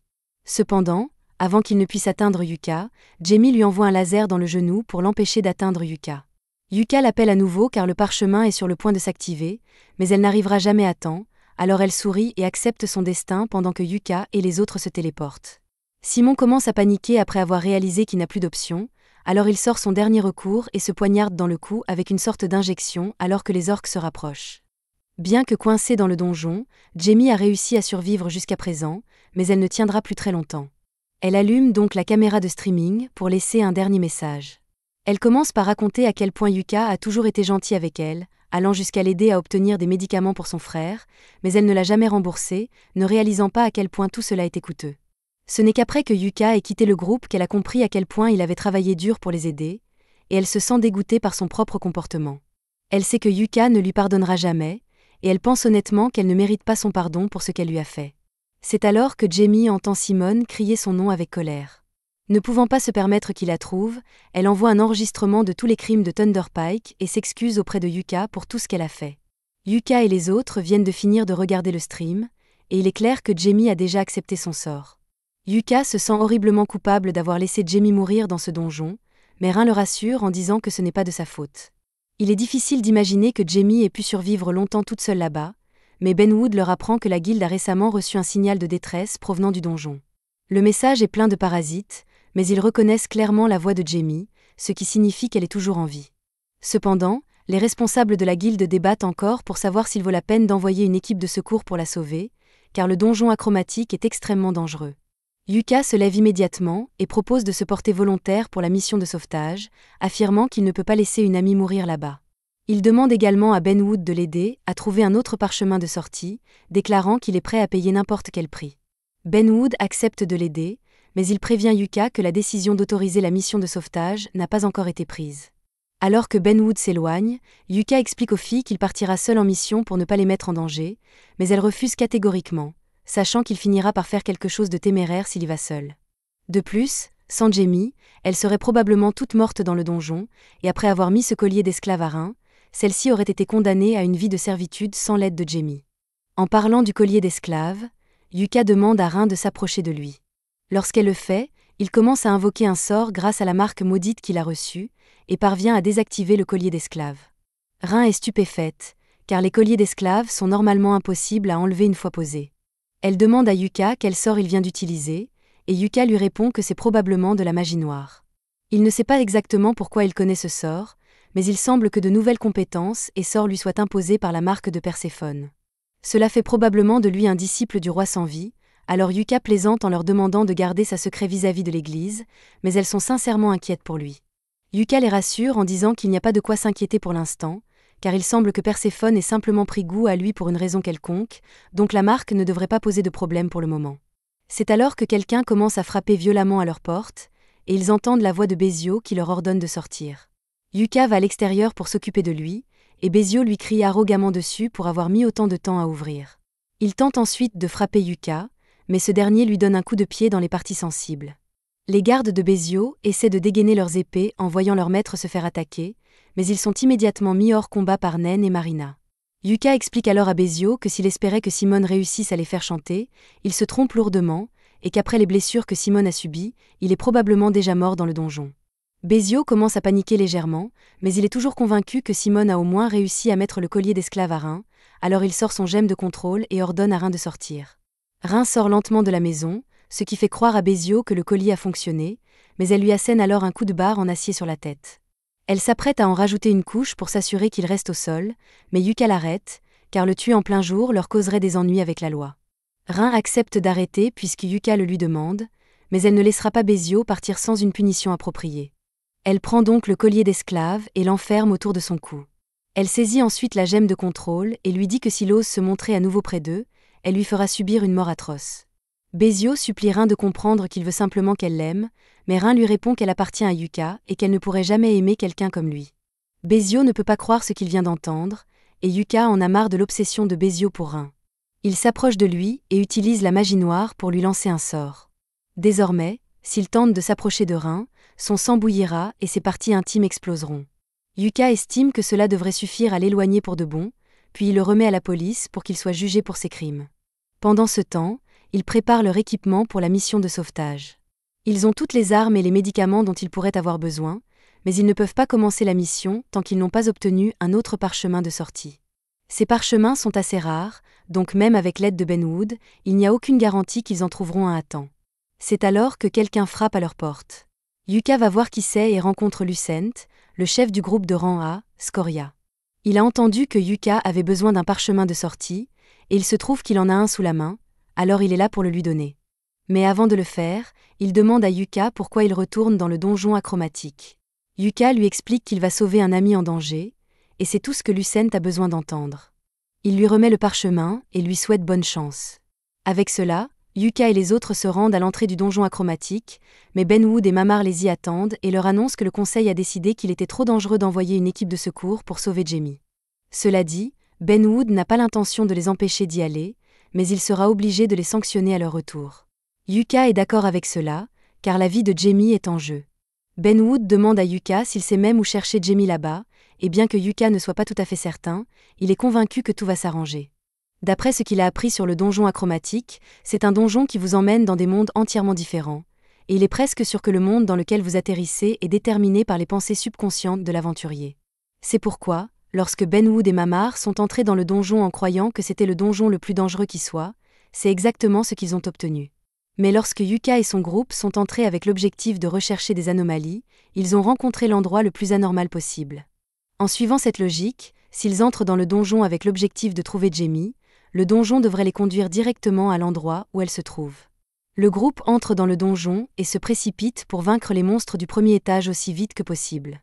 Maintenant qu'ils ont nettoyé le premier étage, ils descendent l'escalier en espérant que cela les mènera directement à l'étage où Jamie est coincé, et il semble que cela ait fonctionné, car ils atterrissent sur un nouvel étage. Jamie doit donc être quelque part par ici, mais cet endroit met tout le monde mal à l'aise, car il semble avoir été complètement détruit. Silk suggère qu'il devrait se dépêcher de trouver Jamie pour pouvoir partir au plus vite. C'est alors que Nen repère une traînée de sang menant à un immeuble d'habitation. Le groupe la suit et trouve Jamie gravement blessée et en train de saigner près d'un puits. Mais elle n'est pas seule. Simone apparaît soudainement, et Yuka est choquée de le voir, car il n'y avait aucun moyen qu'il survive au donjon après toutes les blessures qu'il a subies. Alors que Simone s'approche, tout le monde est sur le qui-vive, car il était déjà assez dangereux en tant qu'humain, mais maintenant, il est devenu quelque chose d'autre. C'est la même sensation qu'ils ont eue lorsqu'ils ont affronté le traqueur d'ombre, ce qui amène Yuka à comprendre ce qui a dû se passer. Parmi les artefacts que Bezio a donnés à Simone, il y en avait un particulièrement dangereux, et Simone a dû l'utiliser pour se transformer en mort-vivant afin de rester en vie. Et Simone est toujours déterminée à faire souffrir Yuka pour tout ce qu'il a enduré. Marina charge pour essayer d'arrêter Simone, alors Yuka lui donne un boost d'enchantement physique alors qu'elle entre en collision avec lui. Simone surpasse toujours Marina en force, donc il est difficile pour elle de progresser contre lui, mais elle est assez rapide pour lui infliger un coup et lui trancher le bras avant de battre en retraite. Un bras manquant serait normalement synonyme de défaite pour Simone, mais maintenant qu'il est mort-vivant, il régénère facilement son bras comme si de rien n'était. Simone leur dit fièrement qu'il est devenu immortel, donc peu importe ce qu'ils essaient, ils ne pourront jamais le tuer, et Simone ne s'arrêtera pas tant qu'il n'aura pas tué Yuka. Il lance une explosion d'énergie sur le groupe, alors Yuka sort un parchemin de bouclier de lumière pour protéger tout le monde. Yuka a peut-être détesté Simone, mais il n'a jamais voulu le tuer. Cependant, cette chose n'est plus humaine, donc il n'a d'autre choix que de la battre pour sauver Jamie. Simone charge sur Yuka, mais Yuka l'esquive et lance un sort de piège. Marina et Nen courent alors pour frapper, tandis que Silk et Rin lancent des sorts pour ralentir Simone, mais cela ne fonctionne pas. Simone parvient à se libérer instantanément, alors Yuka charge à nouveau et commence à le taillader, mais peu importe à quel point Yuka blesse Simone, ce dernier se régénère simplement des dégâts, alors il dit à Yuka qu'il perd son temps. Avec ce corps immortel, Simone se croit invincible, et il a l'intention de faire en sorte que Yuka et ses amis ne sortent jamais vivants d'ici. Yuka repense à son enfance, lorsque Simone était encore une personne décente, et il n'arrive pas à croire que Simone soit vraiment devenue ce fou furieux devant lui. Mais ce qui est fait, alors Yuka brandit son épée et se prépare à en finir. Il invoque le pouvoir de la marque de Perséphone et commence à lancer son sort d'attaque le plus puissant. Simone ne prend même pas la peine d'essayer de l'interrompre, car il est sûr qu'aucun sort au monde ne pourra jamais le tuer. Yuka termine son incantation et lance missile prismatique sur Simone, et au début, cela ne semble rien faire. Alors Simone rit et dit à Yuka qu'il ne peut rien faire pour le tuer. Et bien que cela puisse être vrai, Yuka lui dit qu'il va bientôt souhaiter pouvoir mourir. Simone ne comprend pas ce que Yuka veut dire, mais soudain, sa tête explose de l'intérieur. Le corps de Simone essaie de se régénérer, mais il continue d'exploser encore et encore, alors Simone hurle de douleur. Yuka se retourne pour partir, et Marina lui demande s'il ne va pas achever Simone, mais Yuka répond qu'il ne peut pas, car Simone est vraiment immortelle. Le sort qu'il a lancé est une version modifiée de missile prismatique, qui, en théorie, restera actif jusqu'à ce que sa cible meure. Donc, avec le corps immortel de Simone, il est condamné à souffrir éternellement. Yuka se sent mal pour ce qu'il vient de faire, mais il n'avait pas d'autre choix. Il se dirige ensuite vers Jamie pour vérifier son état, mais cela ne semble pas bon. Rin essaie depuis un moment de lancer des sorts de guérison sur Jamie, mais cela ne fonctionne pas. Yuka demande à Rin si elle a encore des potions de soins, et elle en a, mais même la potion de soins ne fonctionne pas. Jamie leur explique que c'est un effet de l'épée magique de Simone, donc aucun sort de guérison ne pourra jamais refermer la blessure. Elle dit à Yuka que c'est la fin pour elle, mais Yuka refuse de la laisser mourir, alors il décide d'utiliser la marque de Perséphone. Il ne sait pas si cela fonctionnera, mais il pose la main de Jamie sur la marque et lance désenvoûtement sur elle, ce qui lève avec succès la malédiction de l'épée de Simone. Jamie est soulagée que Yuka ait réussi à la sauver, mais elle a perdu beaucoup de sang, alors elle finit par s'évanouir. Yuka s'inquiète pour elle, mais Rin dit qu'elle devrait aller mieux après un peu de repos. Maintenant que tout le monde est en sécurité, Nen dit qu'il devrait se dépêcher de partir, car la nuit vient de tomber et une tonne de traqueurs d'ombre apparaissent.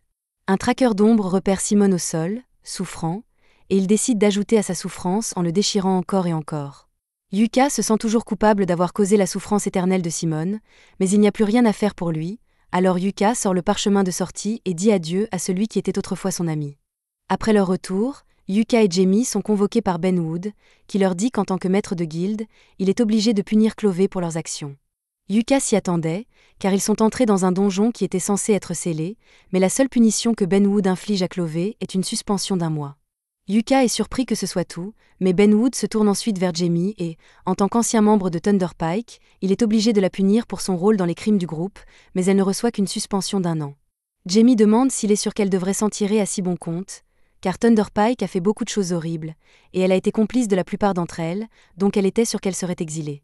Mais bien que cela puisse être vrai, Mamar explique que Jamie a gagné une certaine clémence en fournissant des preuves des crimes de Thunder Pike, et elle n'a jamais directement participé à aucune de leurs activités illégales, donc il n'y a pas besoin de la punir davantage. En quittant la guilde, Jamie s'excuse auprès de Yuka car Clové a été punie pour être venue la sauver, mais Yuka lui dit de ne pas s'inquiéter. Jamie répond qu'elle ne peut pas s'empêcher de s'inquiéter, car elle a profité de la gentillesse de Yuka pendant si longtemps. Elle est dégoûtée par elle-même d'avoir simplement suivi tous les abus que le groupe a infligés à Yuka. Elle lui demande s'il pense qu'elle peut changer, mais Yuka lui dit qu'elle a déjà beaucoup changé, car elle vient de s'excuser auprès de lui et ils ont une conversation normale. Honnêtement, Yuka se demande parfois si les choses auraient pu être différentes s'il avait été plus vocal à propos de tout ce qu'il a fait pour aider Thunder Pike à l'époque, mais il ne sert à rien d'y penser maintenant. Il demande à Jamie si elle est prête à rentrer chez elle, car il est sûr que son frère l'attend. Elle le remercie une dernière fois, et ils se séparent. Yuka rencontre ensuite Mamar pour lui annoncer qu'il souhaite inviter Nen à devenir membre permanent de Clové. Mamar est ravie d'entendre cela, mais elle demande à Yuka s'il est sûr que Nen pourra s'intégrer au sein de Clové. Yuka lui répond que Nen s'est si bien adaptée qu'il avait oublié qu'elle n'était là que temporairement. Convaincue par l'assurance de Yuka, Mamar propose de commencer immédiatement les démarches administratives. Yuka suggère cependant d'attendre la réponse de Nen, car il ignore encore si elle acceptera son offre.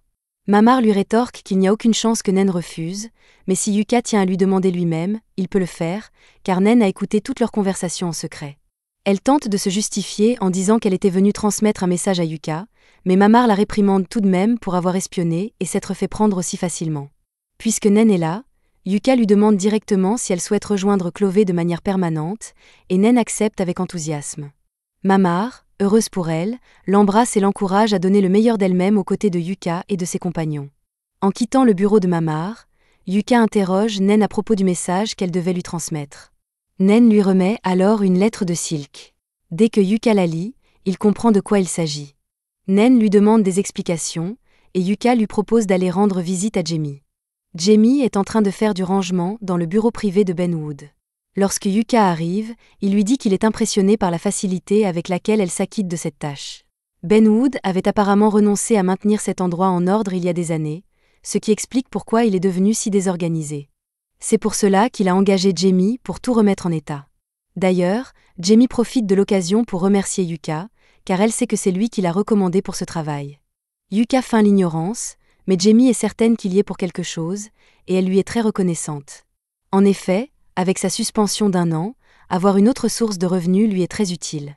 Elle demande ensuite à Yuka s'il y a une raison particulière à sa visite. Yuka lui explique que Silk souhaite discuter avec elle et lui demande si elle peut passer à leur base après le travail. Jamie accepte, mais elle ignore pourquoi Silk veut la voir, et Yuka ne souhaite pas lui donner plus de détails. Une fois sa journée terminée, ils rentrent tous chez eux, mais il fait très froid, car c'est l'hiver.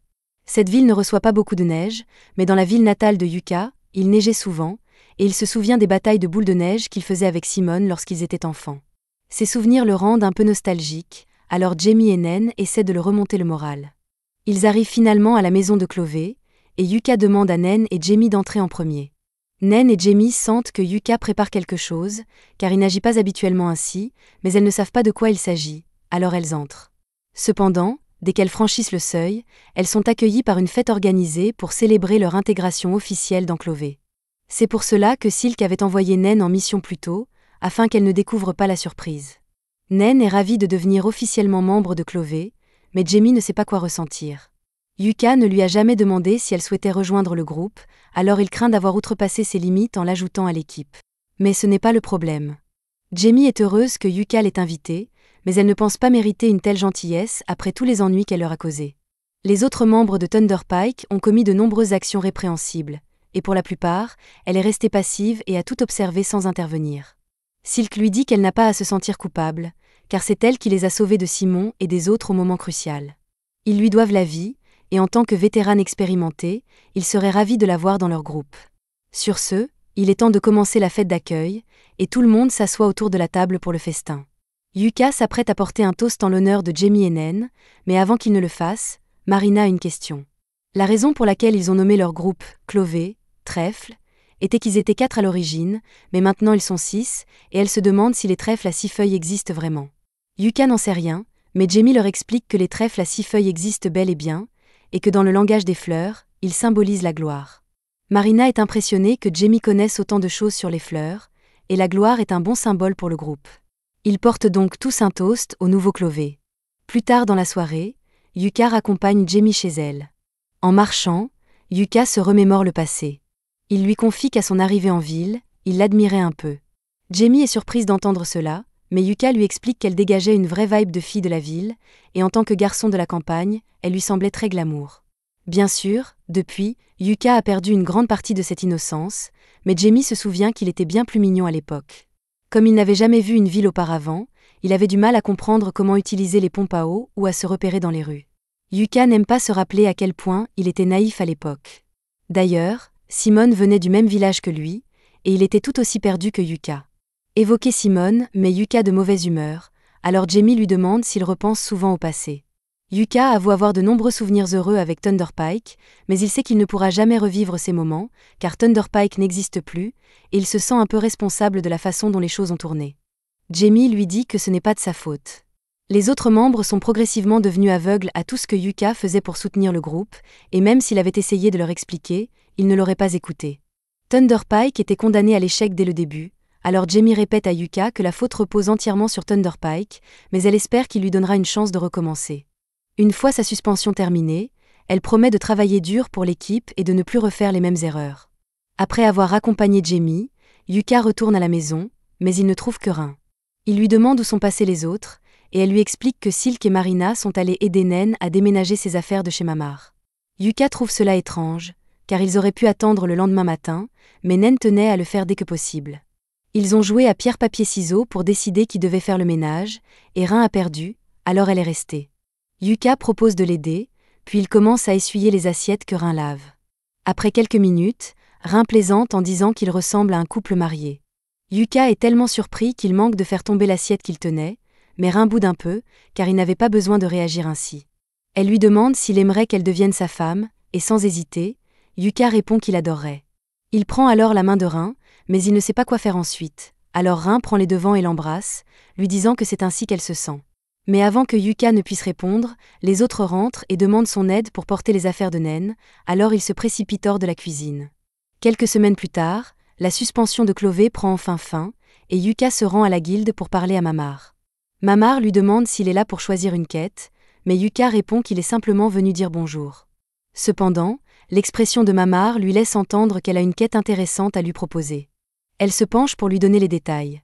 Un nouveau donjon a été découvert le long des rives de la Crin, et cela fait plus de 10 ans qu'un nouveau donjon n'a pas été trouvé. C'est une nouvelle majeure. Mamar suggère que Clové pourrait l'utiliser pour leur retour, car explorer un nouveau donjon susciterait beaucoup d'enthousiasme. Yuka adore l'idée, mais il trouve presque trop beau que Clové reçoive une telle opportunité juste après leur suspension. Mamar explique que, comme Yuka et les autres ont si bien mené l'enquête sur les ténèbres achromatiques, l'Académie royale a pensé qu'il serait judicieux de leur confier l'exploration de ce nouveau donjon. La demande vient directement du royaume, et la récompense sera généreuse. Yuka est honoré, mais cette décision est trop importante pour qu'il réponde seul, alors il promet de donner une réponse après en avoir discuté avec son équipe. Un peu plus tard, Yuka rentre chez lui et trouve Marina en train de polir son équipement sur la table. Elle devine immédiatement que Yuka a trouvé une quête intéressante. Yuka confirme et lui demande où sont les autres pour en discuter. Marina lui dit que Rin est dans le bain, que Silk est dans sa chambre et que Nen est parti faire des courses. Yuka décide d'attendre l'heure du dîner pour en parler à tout le monde. Marina annonce qu'elle va passer à la guilde un moment, car Jamie a quelque chose de cool à lui donner, mais elle promet de rentrer à temps pour le dîner. Peu après, Rin sort de la salle de bain et salue Yuka, mais ses cheveux sont encore mouillés. Elle s'assoit et demande à Yuka de les sécher pour elle. Yuka accepte sans objection, et pendant qu'il s'occupe de ses cheveux, Rin lui demande s'il a trouvé une nouvelle quête, car elle voit qu'il a l'air plus heureux que d'habitude. Yuka ne comprend pas comment les filles arrivent à deviner cela rien qu'en le regardant, mais il confirme qu'il a bien trouvé une nouvelle quête. Cependant, avant d'en parler, Rin devra apprendre à sécher ses cheveux toute seule. Rin répond qu'elle en est capable, mais qu'elle voulait juste que Yuka le fasse pour elle cette fois.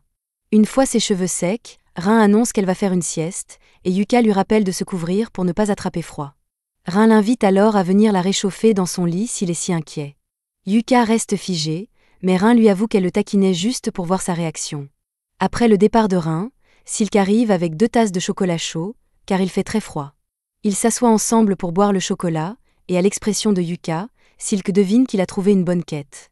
Yuka ne comprend toujours pas comment tout le monde arrive à le deviner, mais il décide de lui en parler pour avoir son avis. Il lui explique qu'un nouveau donjon a été découvert et qu'on leur a demandé de l'explorer. Silk pense que c'est une excellente opportunité pour Clové, mais elle dit à Yuka que c'est à lui de prendre la décision, car il est le leader du groupe. De plus, à son air excité, elle sait déjà qu'il veut accepter la quête. Yuka admet qu'il est vraiment enthousiaste et annonce qu'il retournera à la guilde pour obtenir les détails de la quête. Pendant son absence, il demande à Silk de vérifier s'ils ont assez de provisions pour une expédition dans le donjon. Silk accepte, mais elle demande aussi à Yuka d'aller parler à Jamie pendant qu'il est à la guilde. Yuka ne voit pas d'inconvénient, mais même s'ils acceptent la quête, ils ne pourront pas emmener Jamie, car elle est toujours suspendue.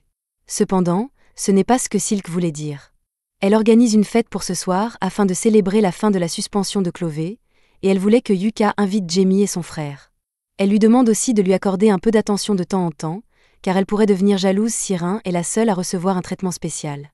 Yuka reste figée, mais Silk lui dit qu'elle plaisante et le pousse à partir pour la guilde. Une fois que Yuka a officiellement accepté la quête, tous les membres de Clové montent dans un carrosse et se dirigent vers la ville de Duna. Marina est excitée, car c'est la première quête qu'ils entreprennent depuis l'incident du donjon achromatique. Silk lui rappelle qu'elle devrait prendre cette quête au sérieux, car ce n'est pas un jeu, mais Marina répond qu'elle la prend très au sérieux. Elle ne peut simplement pas s'empêcher d'être enthousiaste à l'idée d'explorer un nouveau donjon et de faire le voyage de 2 jours jusqu'à Duna. Silk admet que c'est excitant de découvrir de nouveaux endroits, et tous les autres partagent ce sentiment. Rin demande si Duna possède des artefacts intéressants, et Yuka pense que oui, car le pays voisin, la Samutari, est particulièrement réputé pour son alchimie. Après un long voyage, le groupe arrive enfin à Duna, et la ville est aussi incroyable qu'il espérait. Yuka propose donc qu'ils puissent l'explorer une fois installés en ville. Rin remarque qu'il y a beaucoup d'aventuriers ici, et Yuka lui explique que c'est probablement parce que la rumeur du nouveau donjon s'est répandue, attirant même des gens d'autres pays. Rin lui demande comment il le sait, et Yuka lui montre 3 hommes portant des capes, expliquant qu'ils viennent de Samutari. Il peut le deviner grâce aux motifs sur leurs capes, qui représentent leur famille, car en Samutari, la lignée familiale est très importante. Marina trouve les capes assorties vraiment cool et demande à Yuka s'il peut en créer de similaires pour leur groupe. Yuka pense que c'est une bonne idée, et s'ils doivent fabriquer des capes assorties, il pourrait aussi leur ajouter un enchantement utile. Ils arrivent bientôt à la guilde des aventuriers de Duna, et Yuka annonce que lui et Silk iront rencontrer le maître de guilde, pendant que les autres pourront explorer la ville et recueillir des informations utiles. Yuka et Silk se rendent ensuite au bureau du maître de guilde, où ils rencontrent Maniela. Yuka et Silk se présentent comme le leader et le sous-leader de Clové, et Maniela est ravie de voir qu'ils ont de si bonnes manières. Yuka a déjà compris l'essentiel de la quête grâce à Benwood, mais il souhaite confirmer quelques détails avant de commencer l'exploration, comme la cartographie du donjon. Maniela lui dit qu'il peut cartographier s'il le souhaite, mais ce n'est pas obligatoire, car la guilde enverra plus tard des gens pour le cartographier entièrement. Ensuite, Silk demande quelle est la politique concernant les objets trouvés dans le donjon, et Magnella leur répond qu'ils peuvent garder ce qu'ils trouvent, mais qu'ils devront les faire identifier une fois sortis du donjon, au cas où il s'agirait d'objets dangereux. Yuka commence à regarder Magnella avec méfiance, et elle le remarque, mais elle comprend sa suspicion, car c'est la première fois qu'ils se rencontrent. Yuka s'excuse pour son comportement impoli, mais Magnella lui dit de ne pas s'inquiéter. Elle dit qu'elle a hâte de travailler avec Yuka et son groupe, et à ce propos, elle veut savoir quand il prévoit d'entrer dans le donjon. Silk lui répond qu'il compte commencer dans 3 jours, afin de se reposer et de se préparer correctement pour l'exploration, et Magnella trouve que c'est une excellente décision. Elle comprend pourquoi Ben Wood fait autant confiance au groupe de Yuka. Elle explique à Yuka qu'elle et Ben Wood ont une longue histoire ensemble, et qu'en fait, elle faisait partie du groupe qui a foulé pour la première fois les terres de l'obscurité achromatique. Cela signifie aussi qu'elle était une bonne amie de l'oncle de Yuka, alors elle lui dit qu'il n'a pas besoin d'être si tendu en sa présence. Comme ils ont dû venir de loin, elle a pris la peine de trouver un logement pour le groupe pendant leur séjour à Duna, et elle remet à Yuka une carte qui les y mènera. Yuka la remercie pour ce geste aimable, mais Magnella est simplement heureuse de pouvoir aider. Une fois la réunion terminée, Silk et Yuka se dirigent vers la guilde des aventuriers pour retrouver les autres. En chemin, Silk pousse un soupir de soulagement, car elle était très nerveuse pendant leur conversation avec Magnella. Ils arrivent bientôt à la guilde des aventuriers, mais il semble y avoir une grande agitation. Marina et les autres se sont disputés avec les Samutariens rencontrés plus tôt, et tout le monde dans le bar regarde avec intérêt pour voir ce qui va se passer. Marina demande aux hommes de la laisser tranquille, mais les Samutariens ne parlent pas la même langue et pensent qu'elle vient d'insulter leur lignée familiale, prête à en découdre. Avant que la situation ne dégénère, Yuka intervient et demande ce qui se passe. Rin explique que ces hommes n'arrêtaient pas de lui demander de leur servir à boire, alors Yuka tente de calmer le jeu pour éviter que quelqu'un ne soit blessé. Il parle un peu le samutarien, alors il essaie de leur expliquer que ce sont ses amis, pas des servantes, mais il dit par erreur « ce sont mes épouses, et je couche avec elles chaque nuit ». En entendant cela, les Samutariens reculent calmement, réalisant leur méprise, et maintenant que le conflit est terminé, les spectateurs se dispersent. Silk demande si Marina et les autres vont bien, et à part l'un des Samutariens qui a touché l'épaule de Marina, tout va bien. Dans le carrosse qui les mène à leur auberge, Yuka explique que la Samutarie est un pays où les femmes n'ont pas de droits et sont considérées comme des propriétés. Ce n'est pas bien, mais c'est ainsi que les choses fonctionnent ici, ce qui explique pourquoi ces hommes pensaient avoir le droit de donner des ordres à Marina et aux autres. Mais si c'est vrai que les femmes sont considérées comme des propriétés ici, Silk ne comprend pas pourquoi ils ont abandonné si facilement quand Yuka est arrivé. Yuka explique que la loi dans ce pays est étroitement liée à leurs croyances religieuses, donc quand il a dit que Marina et les autres étaient ses épouses, il revendiquait en quelque sorte leur propriété. Selon la loi samutarienne, on ne peut pas essayer de voler la femme d'un autre homme, sous peine d'être puni et de voir tous ses biens confisqués. Cela fait réfléchir Marina, qui dit à Yuka qu'ils ont vraiment besoin d'avoir des équipements assortis, car ainsi tout le monde saura qu'elles appartiennent à Yuka, et elles n'auront plus à faire face à des samutariens arrogants. Yuka comprend ce qu'elle veut dire, mais il n'aime pas l'idée de posséder qui que ce soit parmi les filles. Finalement, ils arrivent à leur logement, où ils sont accueillis par Fina, la propriétaire de l'auberge. Elle leur dit qu'elle sera leur hôtesse pendant la durée de leur séjour, et qu'ils peuvent lui demander tout ce dont ils ont besoin. Yuka se présente comme le leader de Clové, mais Fina sait déjà qui il est, car elle est une grande fan de Clové. Silk trouve cet endroit incroyable, car pour une raison inconnue, les esprits y sont incroyablement stables, comme s'il s'agissait d'un sanctuaire. Fina est ravie de l'entendre, et elle rappelle à tout le monde qu'ils n'ont pas à s'inquiéter des frais, car la guilde couvrira toutes leurs dépenses. Elle leur dit aussi que l'auberge entière a été réservée pour leur groupe pendant la durée de leur mission, car Fina a pensé que Silk serait mal à l'aise en présence d'inconnus. Silk la remercie pour cette attention, car elle est encore un peu nerveuse d'être dans un pays étranger. Fina dit au groupe qu'ils peuvent se reposer dans la chambre de leur choix, mais pour l'instant, elle aimerait leur montrer l'attraction principale de l'auberge, le jardin sur le toit avec un bain thermal. Elle explique que cela peut soulager leur fatigue et que c'est bon pour la peau, alors ils peuvent en profiter quand ils le souhaitent. Nen est excitée à l'idée du bain thermal, mais Yuka et les autres sont terrifiés, car ils ne savent pas ce que c'est. Nen leur explique que c'est essentiellement un bain où l'eau chaude jaillit du sol. Cela les effraie encore plus, car ils craignent que l'eau chaude ne les brûle vifs, mais Nen leur assure que c'est parfaitement sûr. Elle est surprise que Yuka n'ait jamais entendu parler d'un bain thermal, mais aucune des autres filles non plus, alors Nen suggère qu'ils y aillent tous ensemble pour que ce soit moins effrayant. Après leur bain, tout le monde se réunit dans la salle à manger pour dîner, et Marina adore tous les plats délicieux. Fina vient lui dire qu'elle peut se resservir si elle le souhaite, car elle a vu à quel point Marina aimait manger pendant les streams du donjon, mais cela gêne Marina, car elle ne savait pas que la caméra l'avait filmée en train de manger à ce moment-là. Cependant, elle en veut bien une autre portion. Le lendemain matin, Yuka rassemble tout le monde dans le salon, et comme ils entreront dans le donjon demain, il veut tenir cette réunion pour passer en revue quelques points. Ils vont explorer le nouveau donjon apparu près de la ville, et Yuka prévoit de s'y prendre comme ils l'ont fait avec l'obscurité achromatique. Ils diffuseront la quête en direct tout en essayant de conquérir autant d'étages que possible, mais une fois au 5e étage, il y a de fortes chances que le donjon soit ouvert au public, donc pour l'instant, leur objectif est d'atteindre le 5e étage. La seule information qu'ils ont sur le donjon est que le premier étage est une sorte de voie d'eau souterraine, et en fonction de l'emplacement, ils peuvent deviner quel type de monstre ils pourraient rencontrer. De plus, cette quête sera une course contre 2 autres groupes pour voir qui conquérera le donjon en premier, mais Yuka préfère ignorer cette course. Les autres groupes sont plus expérimentés que Clové, donc il ne veut pas risquer de se précipiter et de mettre son groupe en danger. Yuka demande s'il y a des questions, alors Marina lève la main et demande quel rythme ils devraient adopter. Yuka lui dit que pour leur premier jour, leur objectif sera de trouver l'escalier menant au 2e étage, et après cela, ils pourront explorer le premier étage de manière plus approfondie. Ils doivent recueillir autant d'informations que possible sur le premier étage, comme sa taille, les types de monstres qui y vivent, et s'il y a un 2e escalier ou non. De plus, comme il y a une cascade près du donjon, l'artefact de navigation de Yuka ne fonctionnera pas ici, donc il aura besoin de naines pour les guider cette fois. Alors, pour aujourd'hui, tout le monde doit se concentrer sur les préparatifs et se reposer pour être prêt demain. Le lendemain, le groupe arrive au donjon et retrouve Maniela. Elle leur dit que le chalet là-bas est le poste de commandement, et qu'il y a des gens de l'Académie royale sur place, et qu'elle suivra leur expédition depuis le chalet. Yuka demande à Maniela si elle peut vraiment avoir du réseau ici, et elle explique que normalement il n'y aurait pas de signal, mais les gens de l'Académie royale ont apporté un dispositif magique qui permet de capter. Elle avoue ne pas comprendre comment cela fonctionne, mais elle s'en moque tant que ça marche. Marina demande à Maniela si ce donjon a un nom, car elle ne sait pas comment l'appeler, mais Maniela lui répond qu'il n'a pas encore été nommé, car on ne sait rien de ce qu'il contient. Et qui sait ? Si Clové fait du bon travail en explorant le donjon, peut-être qu'ils pourront le nommer. Les 5 membres s'alignent à l'entrée du donjon, et comme cela fait un moment qu'ils n'ont pas exploré de donjon, ils sont tous un peu nerveux mais excités en même temps. Tout est prêt pour qu'ils commencent, alors Yuka lance le stream en direct, et il salue tous leurs fans. Les spectateurs sont ravis de voir un nouveau stream de Clové, alors ils se demandent quel est le thème du jour. Marina annonce qu'ils vont explorer un nouveau donjon à Duna, et comme cela fait plus de 10 ans qu'un nouveau donjon est apparu, ils sont tous impatients de découvrir ce qu'ils pourront trouver.